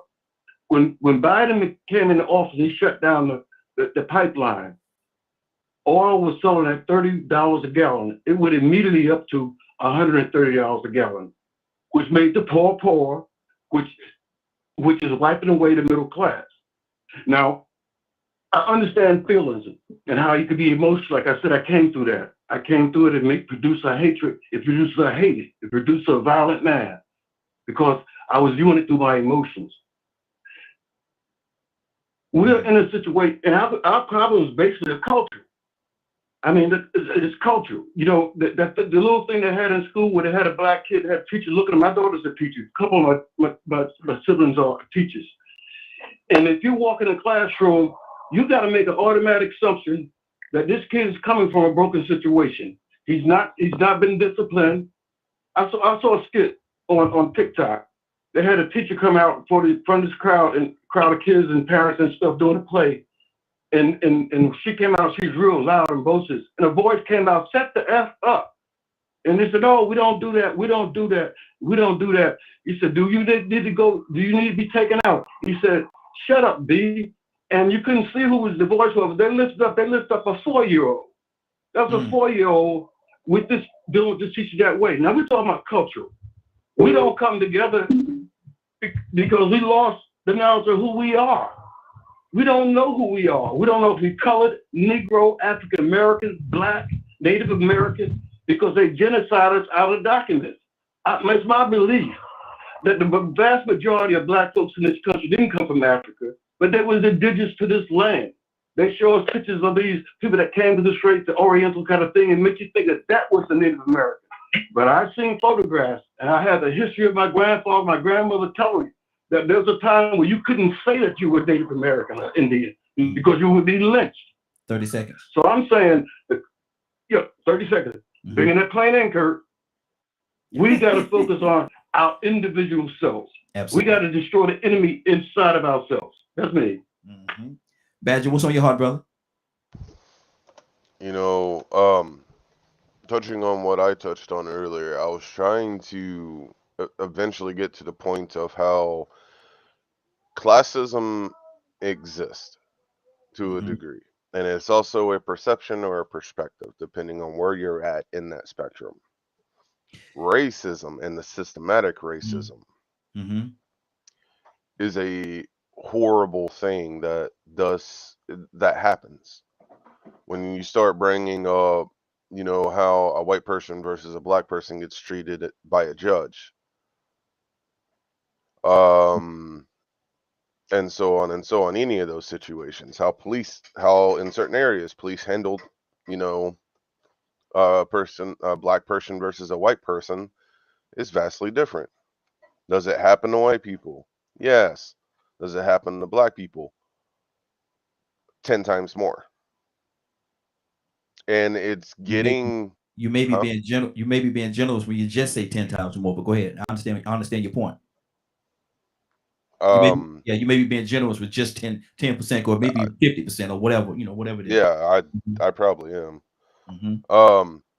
And the point of it is, you know, we're also trying to speak solutions while we're talking as well. And so many people bring in the classism into the racism. And to me, classism is 1,000% money. How can we use another human being? I was confused when, like, not on the show, but younger, of how that influences racism and things like that. But the more I've researched, the more I've looked into it, the more I've talked to people like Leonard and so on, you know, the way I understand it's very different now. Because I was always trying to understand, why is these white folks so hateful toward black folks? Why do they treat them so different, so less than, and so on and so on and so on? And I see it more in the older than I do younger people, especially in the younger generations that are coming up. And that's why they may say that phrase, you know, we just wish the older ones would, yeah, kids can hear me. Yeah. Okay. So it's one of those situations of, that's why I made the comment. All right, here's classism. Where does the classism cross into the racism? Yes, there's examples or these theories that because of classism it created racism. I don't agree with that. Because somebody decided to make it a race issue, not just a separation tactic. And now it's become such a heinous issue. I don't even think that word describes the evil that it is. 30 seconds. 'Cause I don't even think Satan's capable of being that evil. It's trying to, at least in my experience, trying to get white people to see that, almost it at most of the time it feels impossible. It's like they're so ignorant and brainwashed and all these things that they're not able to see how much of it actually exists. Good deal. Good deal. Let's keep this thing going. I'm gonna go in this order right here. I'm gonna go. Who I got up next? I got Goddess. And I'm going to Willa, and we're gonna continue circling around. Goddess, what's on your heart? 3 minutes. I want to go back to the brother that was talking about how our classification went from black to Negro to mulatto. And yes, you're right. Majority of us were already here. And unfortunately, Marcus Garvey and it's another guy, I can't think of his name, they came in with the Pan-Africanism.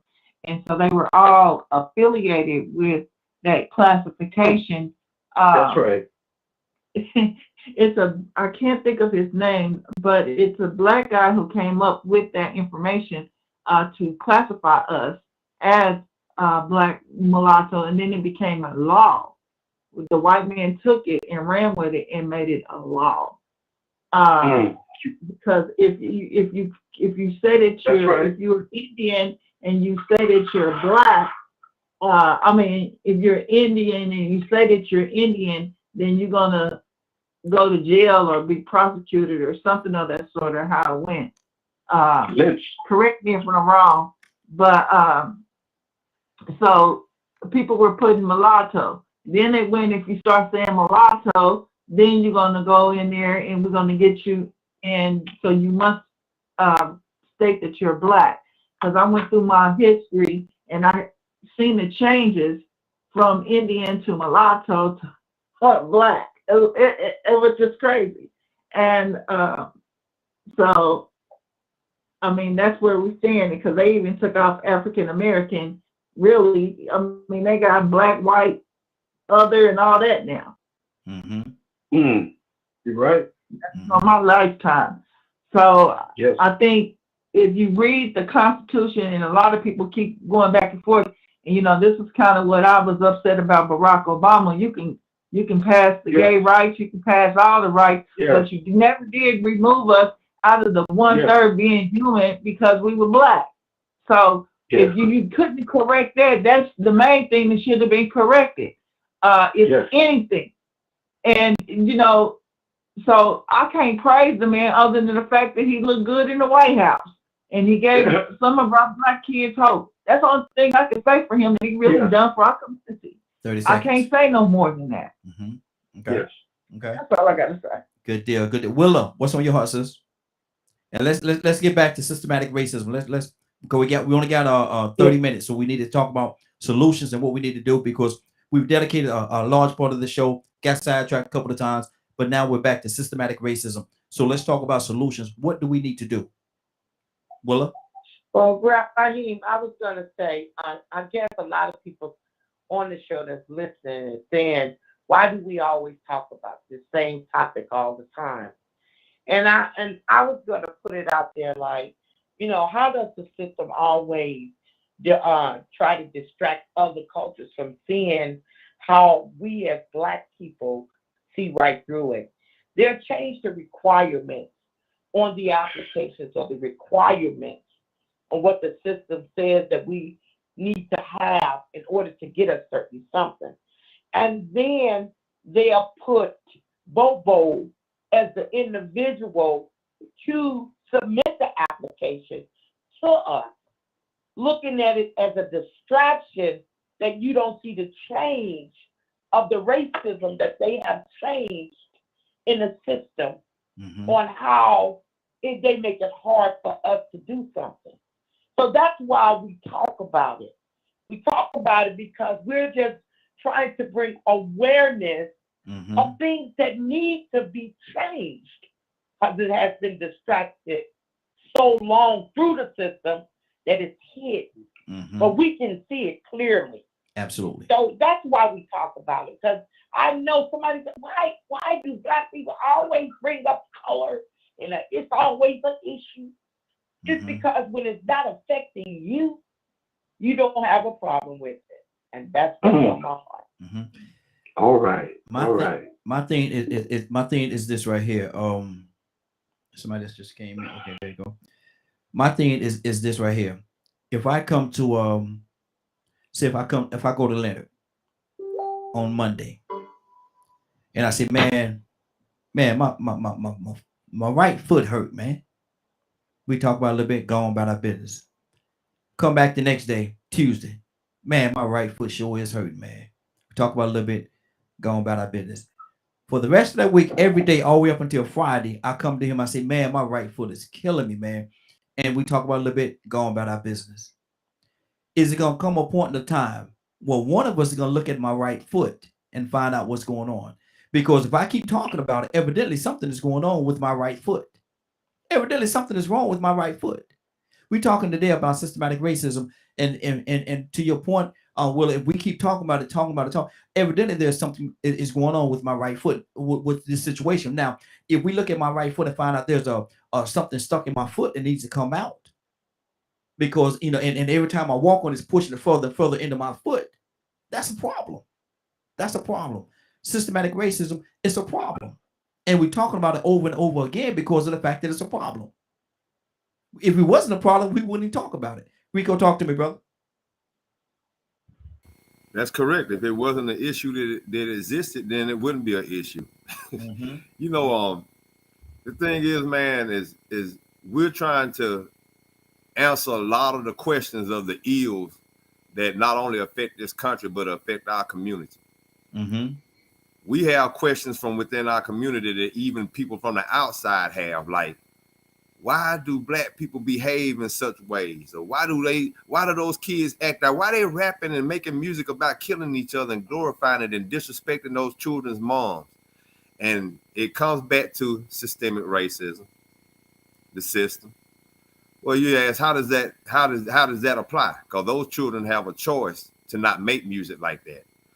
Well, if the entertainment industry says, well, for you to become a successful rapper and become a millionaire, a billionaire, but achieve all these dreams, this is the type of content you need to rap about. Because this is what we demand and we require. And if you rap about this type of stuff, or if you create something that the other people tend to find as a trend or picks up momentum, we'll pay you for that and make it valuable. The system creates that momentum, and then everybody else goes to it. So systemic racism has contributed to most of the dysfunctional behavior and activity in our community. The conditions that created, the conditions of poverty, the conditions of not having access, the conditions of providing resources to certain people, as long as they sacrifice or made the father expendable. Get him out that house and we'll give you a little bit of something.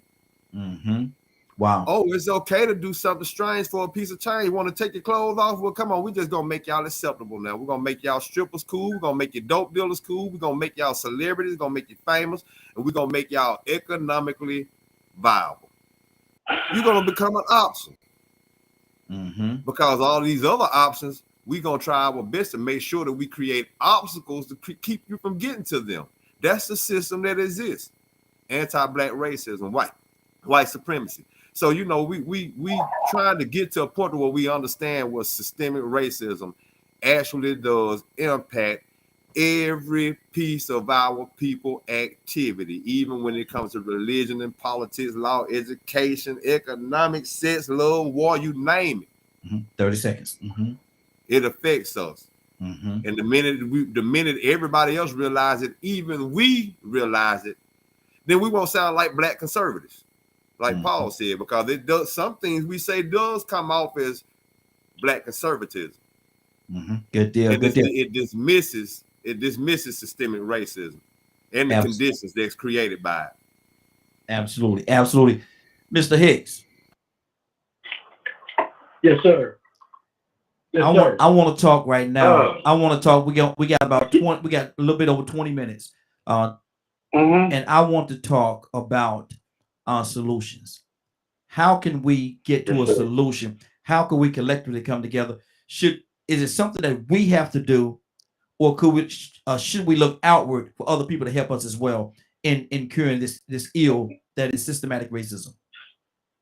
3 minutes. You know, it's an inside. It's an individual struggle. I think the solution lies in what Bill Cosby tried to do, and what different artists try to do, affecting the shape of the culture. I think the fear of Bill Cosby getting his hands on that media was enough for them to pull out everything they pulled on him.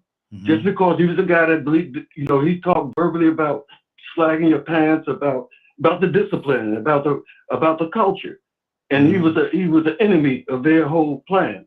So I think that I listen to Kurt and these brothers with these different skills, and Captain, they are affecting the change of the culture in small ways that puts a ripple in this pond and vibrate out. I think that we need to do things like putting on plays in the community, putting on little plays and art, and putting art back in there. Where I live, in this little small community, I see the absence of anything like that. Opportunity for kids to try to do some acting, read some of the classic plays, because you need that, because that's the basis of what you have to have a knowledge of it. But I think, and then after all of that stuff that you can do outside, we need to go into our closet and close the door. I don't know the scripture right. I'm sure we got enough people that know it. If my people who are called by name will humble themselves and repent of their wicked ways, that's where the change is going to come from, outside of this earth, from the Creator. Wow. There needs to be more prayer. There needs to be more prayer, period. Good deal. Good deal. Badger, what's the solution? We're talking solution now, brother. 3 minutes. Man, that I think is going to be the hardest thing, because from the things that I have learned, just in general, talking and personal, you're going to have the individuals that are in those situations having to figure out how to fight it. You've got another group of people that you've got to teach, that needs to be taught how to see it. You got another group of people that are still under the illusion that black people get more than white people. They have more access to things. There's so many variables on this that it's having to learn to see through the illusions and distractions, because you even got people out there going, you know, well, what about black on black crime? And they'll throw things like that out there. So like this is a multifaceted problem. And it covers social media, it covers how a parent raises a child, how the community talks and communicates to one another. It's not just a one-way fix. It isn't at all. I mean, I told y'all what I was taught growing up. Yeah. So if you take that concept, I learned that it was false, that there was no truth to it. But I'm one out of thousands that might figure it out. And then you still are looking at millions that possibly could think that. Wow. Wow. So there's so much to this. Like me, I know systematic racism exists, and I work very hard of being an activist of trying to relate to other people that, hey, this is real and we need to fix it. Good deal. Good deal. So Go ahead. Go ahead. Go ahead, brother. You got some more time? so it's it's in the essence of how do you teach folks that don't experience it, haven't seen it because they've never been taught how to see it, and do we consider them ignorant or stupid because they don't? Wow. Like it's I just feel that to solve or come to a solution, it's going to take white people working with white people, and then the more white people become aware of the race problem and we overcome the race problem, then we can start working on the class problems. Wow. Good deal. Good deal. Willow, let's talk solutions, sister. What is a solution? Well, Badger made a great point, because that's one way that it can change. Like Paul, for instance, he get on this podcast every day, and he understands, and when he actually really understands the issue, he'll be able to go into his environment and talk about it. But then on a larger scale, you would need somebody like Paul to say something. Because if you see somebody like me or Rico or you that would say something about it, all they would look at it is, oh, it's just another, oh, they just coming up again with another excuse about racism. But you need somebody like Paul or Badger that would go in and talk about it. To me, that's one solution. Okay. Okay. Now, let me ask you this question, Willa, because you actually got 2 more minutes left. Are we to wait? Are we to wait until somebody else outside of our community make that move or put that effort in before we can understand or expect a change? Are we to wait on that? No, you can't put all your eggs in one basket. That was just one solution. Absolutely. On the other end, we have to come up with our plans from our culture side and start to change things from the younger generation. So no, we don't wait. No, we got to keep adding to it. Okay. But that was just one solution that I felt that would kind of change something on that end. Oh, absolutely. Good deal. Good deal. Let's keep this thing going. Tucson, what is we talking solutions, brother? What is the solution to this thing called systematic racism?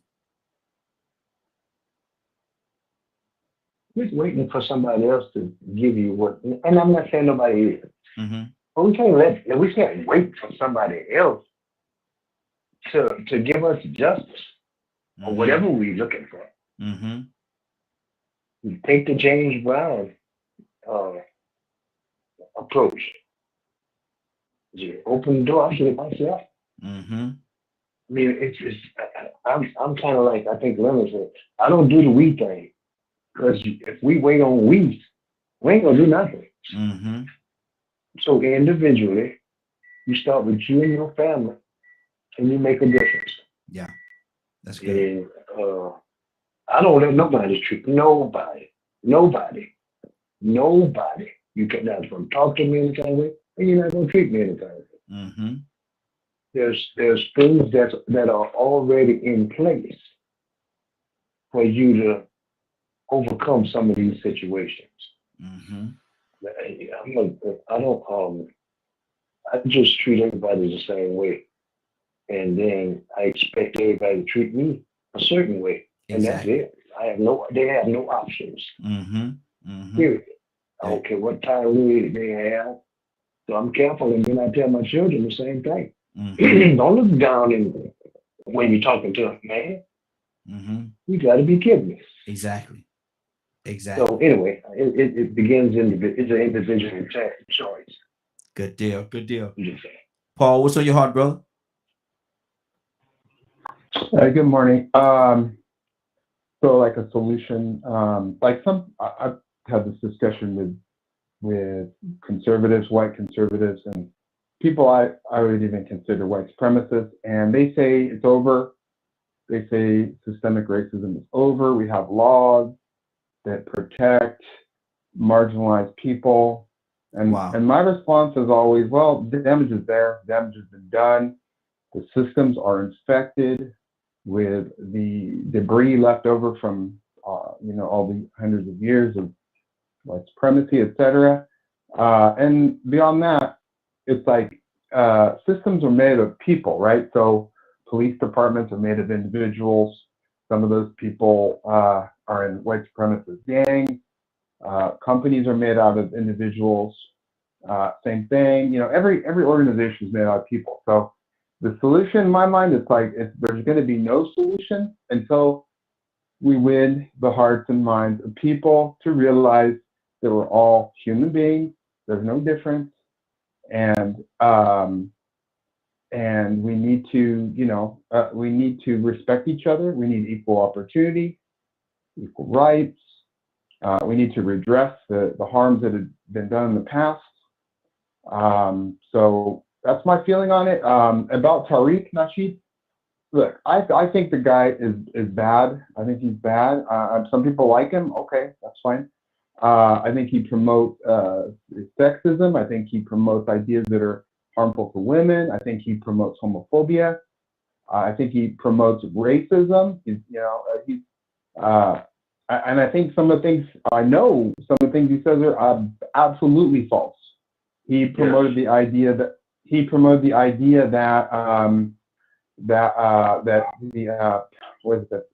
what is it, pituitary gland or something like that? No, whatever gland.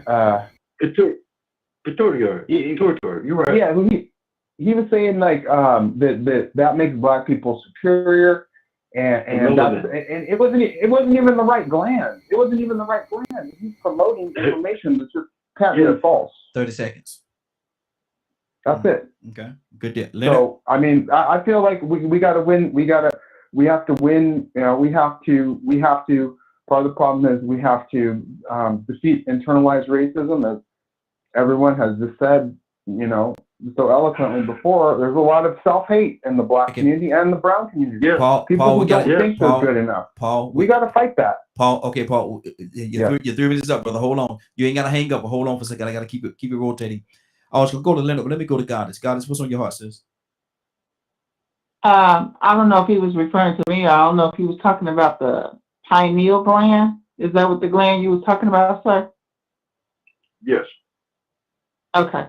Well, let me explain to you. Read about the pineal gland. The pineal gland is where the melanin comes in from, and you need to read about the pineal gland, because pineal gland, certain people are born with it hardened. Yes. And calcified. Calcified. And hold on, Mr. Hicks. We are not born with ours calcified. Majority of us, is very few there is. And so with that being done, that's where our melanin mainly comes from. Not only does the pineal gland, it also opens up a different spiritual realm. So when you start studying that, then you can talk to me and tell me, but I know exactly what I'm talking about because I study that. I also study the fact about the God gene. It's called the Eve gene, the mitochondriac gene. That's the reason why they're taking our black wombs. They had one doctor that all he did throughout on the East Coast was he did surgical things and took out black women's wombs. Because we feature the mitochondriac gene. It's called the Eve gene, where we're able to have different color children. Like I am high yellow. My daughter is dark chocolate. I can have all color kinds of children. It's called the Eve gene. That's why you all came from us. Okay. Research it. I know what I'm talking about, sir. Good deal. Good deal. Let's keep this thing going. We got a few more minutes before we get out of here. Man, we're tight on time. But Leonard, what's on your heart, brother? You know, just listening, this is one of the main reasons why I do sit out of many conversations. Mm-hmm. Because one, I love a great argument, but on both sides must be facts as opposed to emotions. Mm-hmm. That's why I don't make, you'll never hear me say, well, 30% of such and such, not if I ain't did the research or actually referring to some type of document where the research has been done. Because I don't make those type of generalizations about everybody and accuse everybody something else just cause of a particular narrative that someone wants to satisfy.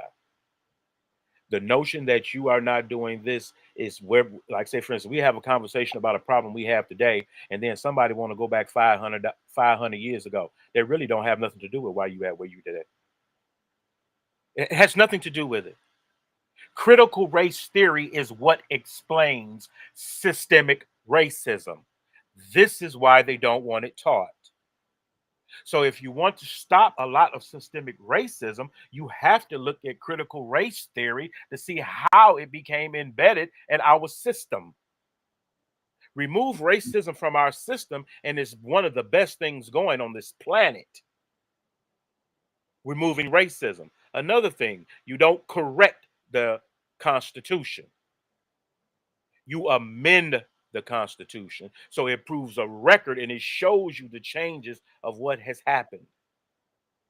The fact that people don't want to believe things, are not concerned with things or whatever, it's not a distraction. It's because people have can choose what they want to be interested in. Some people are more interested in moving forward in progress. I am an extreme conservative. I always will be. Because I don't believe in casting things to the side as if they don't exist and don't have an impact of some type. So at least give it a decent study or a decent focus to find out how it plays a role in what is going on. When I started to get right back off the call when I got on, because I heard somebody recite one of the biggest myths in the world. Welfare was not a plot to put the black man out of the home. That's a lie. And you can sit there and you can believe that kind of crap if you want to, but talk to your grandparents if you still have them around and see why they together, despite the fact that welfare and everything else was there. Those people who decided not to participate in that type of system, they don't have those issues. I know people right now today lying about it just to get it. That's called hustling and scamming the system. It has nothing to do with how you choose a mate and how committed you are to your mate and what you all decide to come together and do.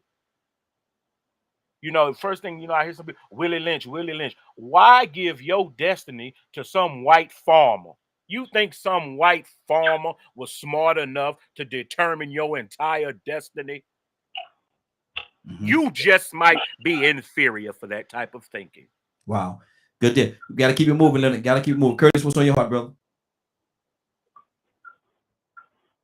3 minutes. I have to disagree, although it's dead point, but I have to absolutely disagree. First off, welfare, blacks, period, was invented for white.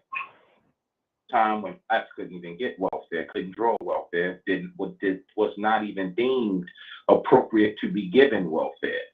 That's number one. Number two, the laws, the rules that each city administered, or the rules that was administered, came later when they started to remove. They placed rules that said that if there was a male in the house, that a woman could not get the services she needed.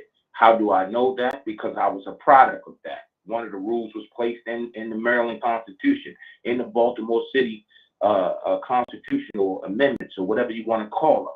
But that was deemed necessary. I remember seeing my father have to leave the house prior to the welfare case managers coming to view the house, coming to inspect the house. So that is not true. Now, the laws might speak something different, but that don't mean that they were carried out properly. But the truth of the matter, in terms of welfare was never designed for Black people to even be approved to get it. That's number one. It's the same thing with the farmers' laws. You have Black farmers who have more land than white farmers who are getting approved, who are getting denied assistance, where these white farmers are getting anywhere from $19 to $21 billion a year. That is all over the news, even to today, right? There's certain things that we are looking at, and on levels that we looking at them that we not even seeing the forest past the trees. Now, I get what the brother is saying. The brother is saying you do have an element of those who are cheating the system. But once again, we are taking the minority of folks and applying what they're doing to be measured by all. And that is not the truth. That is so far from the truth. I don't get welfare. I don't get any kind of thing. When I needed it, you know what? I got denied because I owned You still got up earlier now. I'm about to walk out the door. I literally got denied because I owned a Honda Accord, Raheem. Wow. You understand? When they offered assistance, they offered me assistance and told me that they was going to give me $32 a month and food stamps to feed me and my son. Wow. You understand? There's been a whole lot of things put out. Here's the solution. The solution is, I heard somebody talk about there's laws on the books. The solution is, if the laws are not carried out appropriately and fairly, then you will always have systemic racism into the play, because the systemic racism is being used to not carry out the laws fairly. Good deal. Got to close it out, Curtis. Man, listen, we got sidetracked a lot today. We got sidetracked a lot. I was sitting back and I was watching and see where it's gonna go, and I let the ship steer itself today, just to see where it's gonna go and how it's gonna do this. We're gonna talk about this again at some point, and I'm gonna keep my hand a little tighter on the steering wheel, because a lot of things got out there today that had nothing to do with what we was talking about. I'm gonna get it. Systemic racism. Systemic racism, man. We're gonna have another conversation with this, and we're gonna talk about this thing and talk about it in depth and stay on task. And I'm gonna tell y'all this: y'all might not like me after that particular broadcast, because every time somebody get off task, I'm gonna step in, I'm gonna stop you from talking, I'm gonna move to somebody else, because we have to stay focused on if we're gonna get to a solution, we got to stay on point of what we're talking about. And every time we get sidetracked, every time we bring something different in, it takes us off track. Then we got to try to fight, get back on track to what we was talking about, and that takes away from the time. We got 3 hours, 3-hour show, but that's certainly, you all know and understand that's not enough time for us to talk about this in depth as we need to. So please don't take it personal. I love each and every one of you. Y'all know that. But every time somebody throws something in there that has nothing, we'll talk about this again, and we will. Every time somebody says something about that has nothing to do with what we're talking about, I'm gonna stop you from talking, mute your line or whatever, and move to somebody else that's gonna stay on task. We have to get to a solution. Can we do it? Can we do it here? I don't know, but we have to have an effort. We have to put together a conscious effort to get it done and to talk about it and stay focused on what we're talking about, so we can get to some kind of a solution. We got this. We went a lot of different ways today.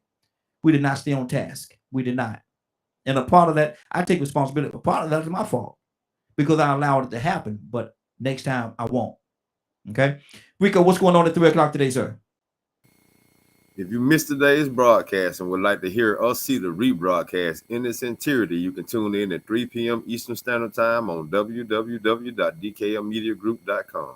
Good deal. Good deal. Now, anybody have anything they want to say real quickly before we get out of here? Because I'm going to call her name, and she here. She here.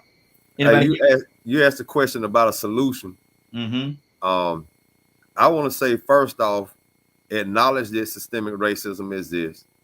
and then rebel against those aspects of the system that makes it exist, and then lead by example on trying to build a community. If you don't know how to build a community or even understand the purpose of building a community, look up Faruq Hunter, Faruq Hunter. He has started his own community in Georgia, Atlanta, I believe, or somewhere on the outskirts of Atlanta. And he has also started a black community on the border of China and Kazakhstan. He's a regular brother like me from Tuskegee, Alabama, that led by example and put his foot on the ground and did what he's supposed to do because he knew how to build a community. So if we want to find out how to build a community and we need an example, if we can't lead by example ourselves, check out that brother, Faruq Hunter. Absolutely.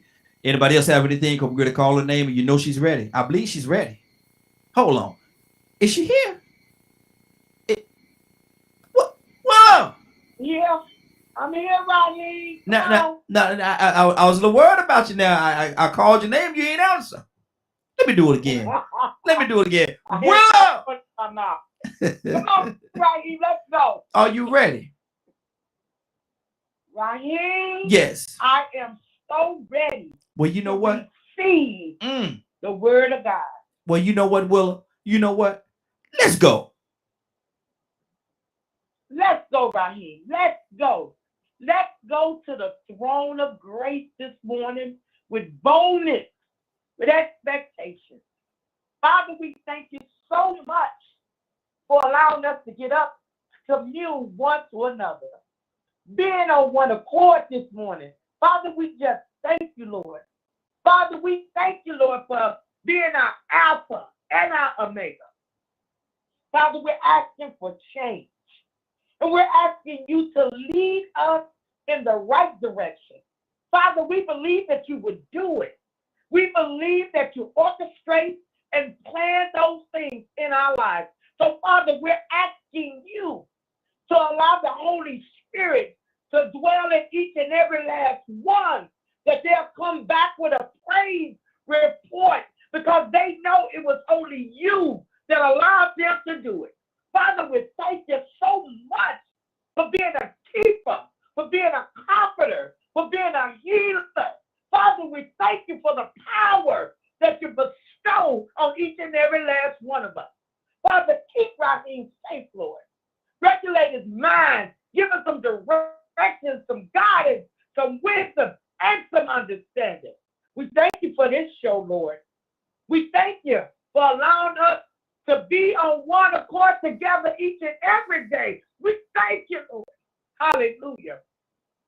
In Christ Jesus' name. Amen, amen, amen. Amen. Amen. It's been a good broadcast, even though I said we did get off track a little bit. I think we still covered a lot. We still covered a lot today, and like I said, I enjoyed it. But like I said, a couple of things that we did do, we got off course a couple of times. But I think a lot of the conversation was very beneficial. I think people learned different things, and we put a lot of stuff out there today. And so thank each and every one of you, man. I thank you. I don't think I'm getting on you because I'm not, man. Because if we got sidetracked, I'm supposed to be the one steering the vehicle, so I take responsibility for that. But next time we do this, we'll stay a little more on task. Fair enough? Good deal. Good deal.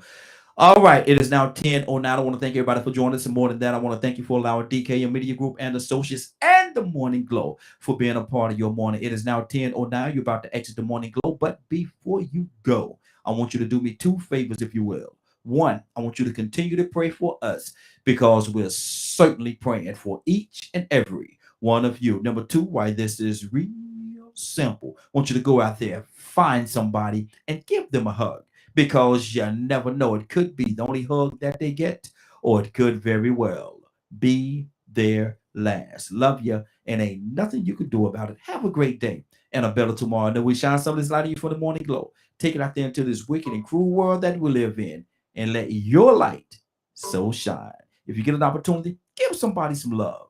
You just might find some love in return. Won't that be a beautiful thing? Have a great day. Take care of each other. And please, please, please be blessed.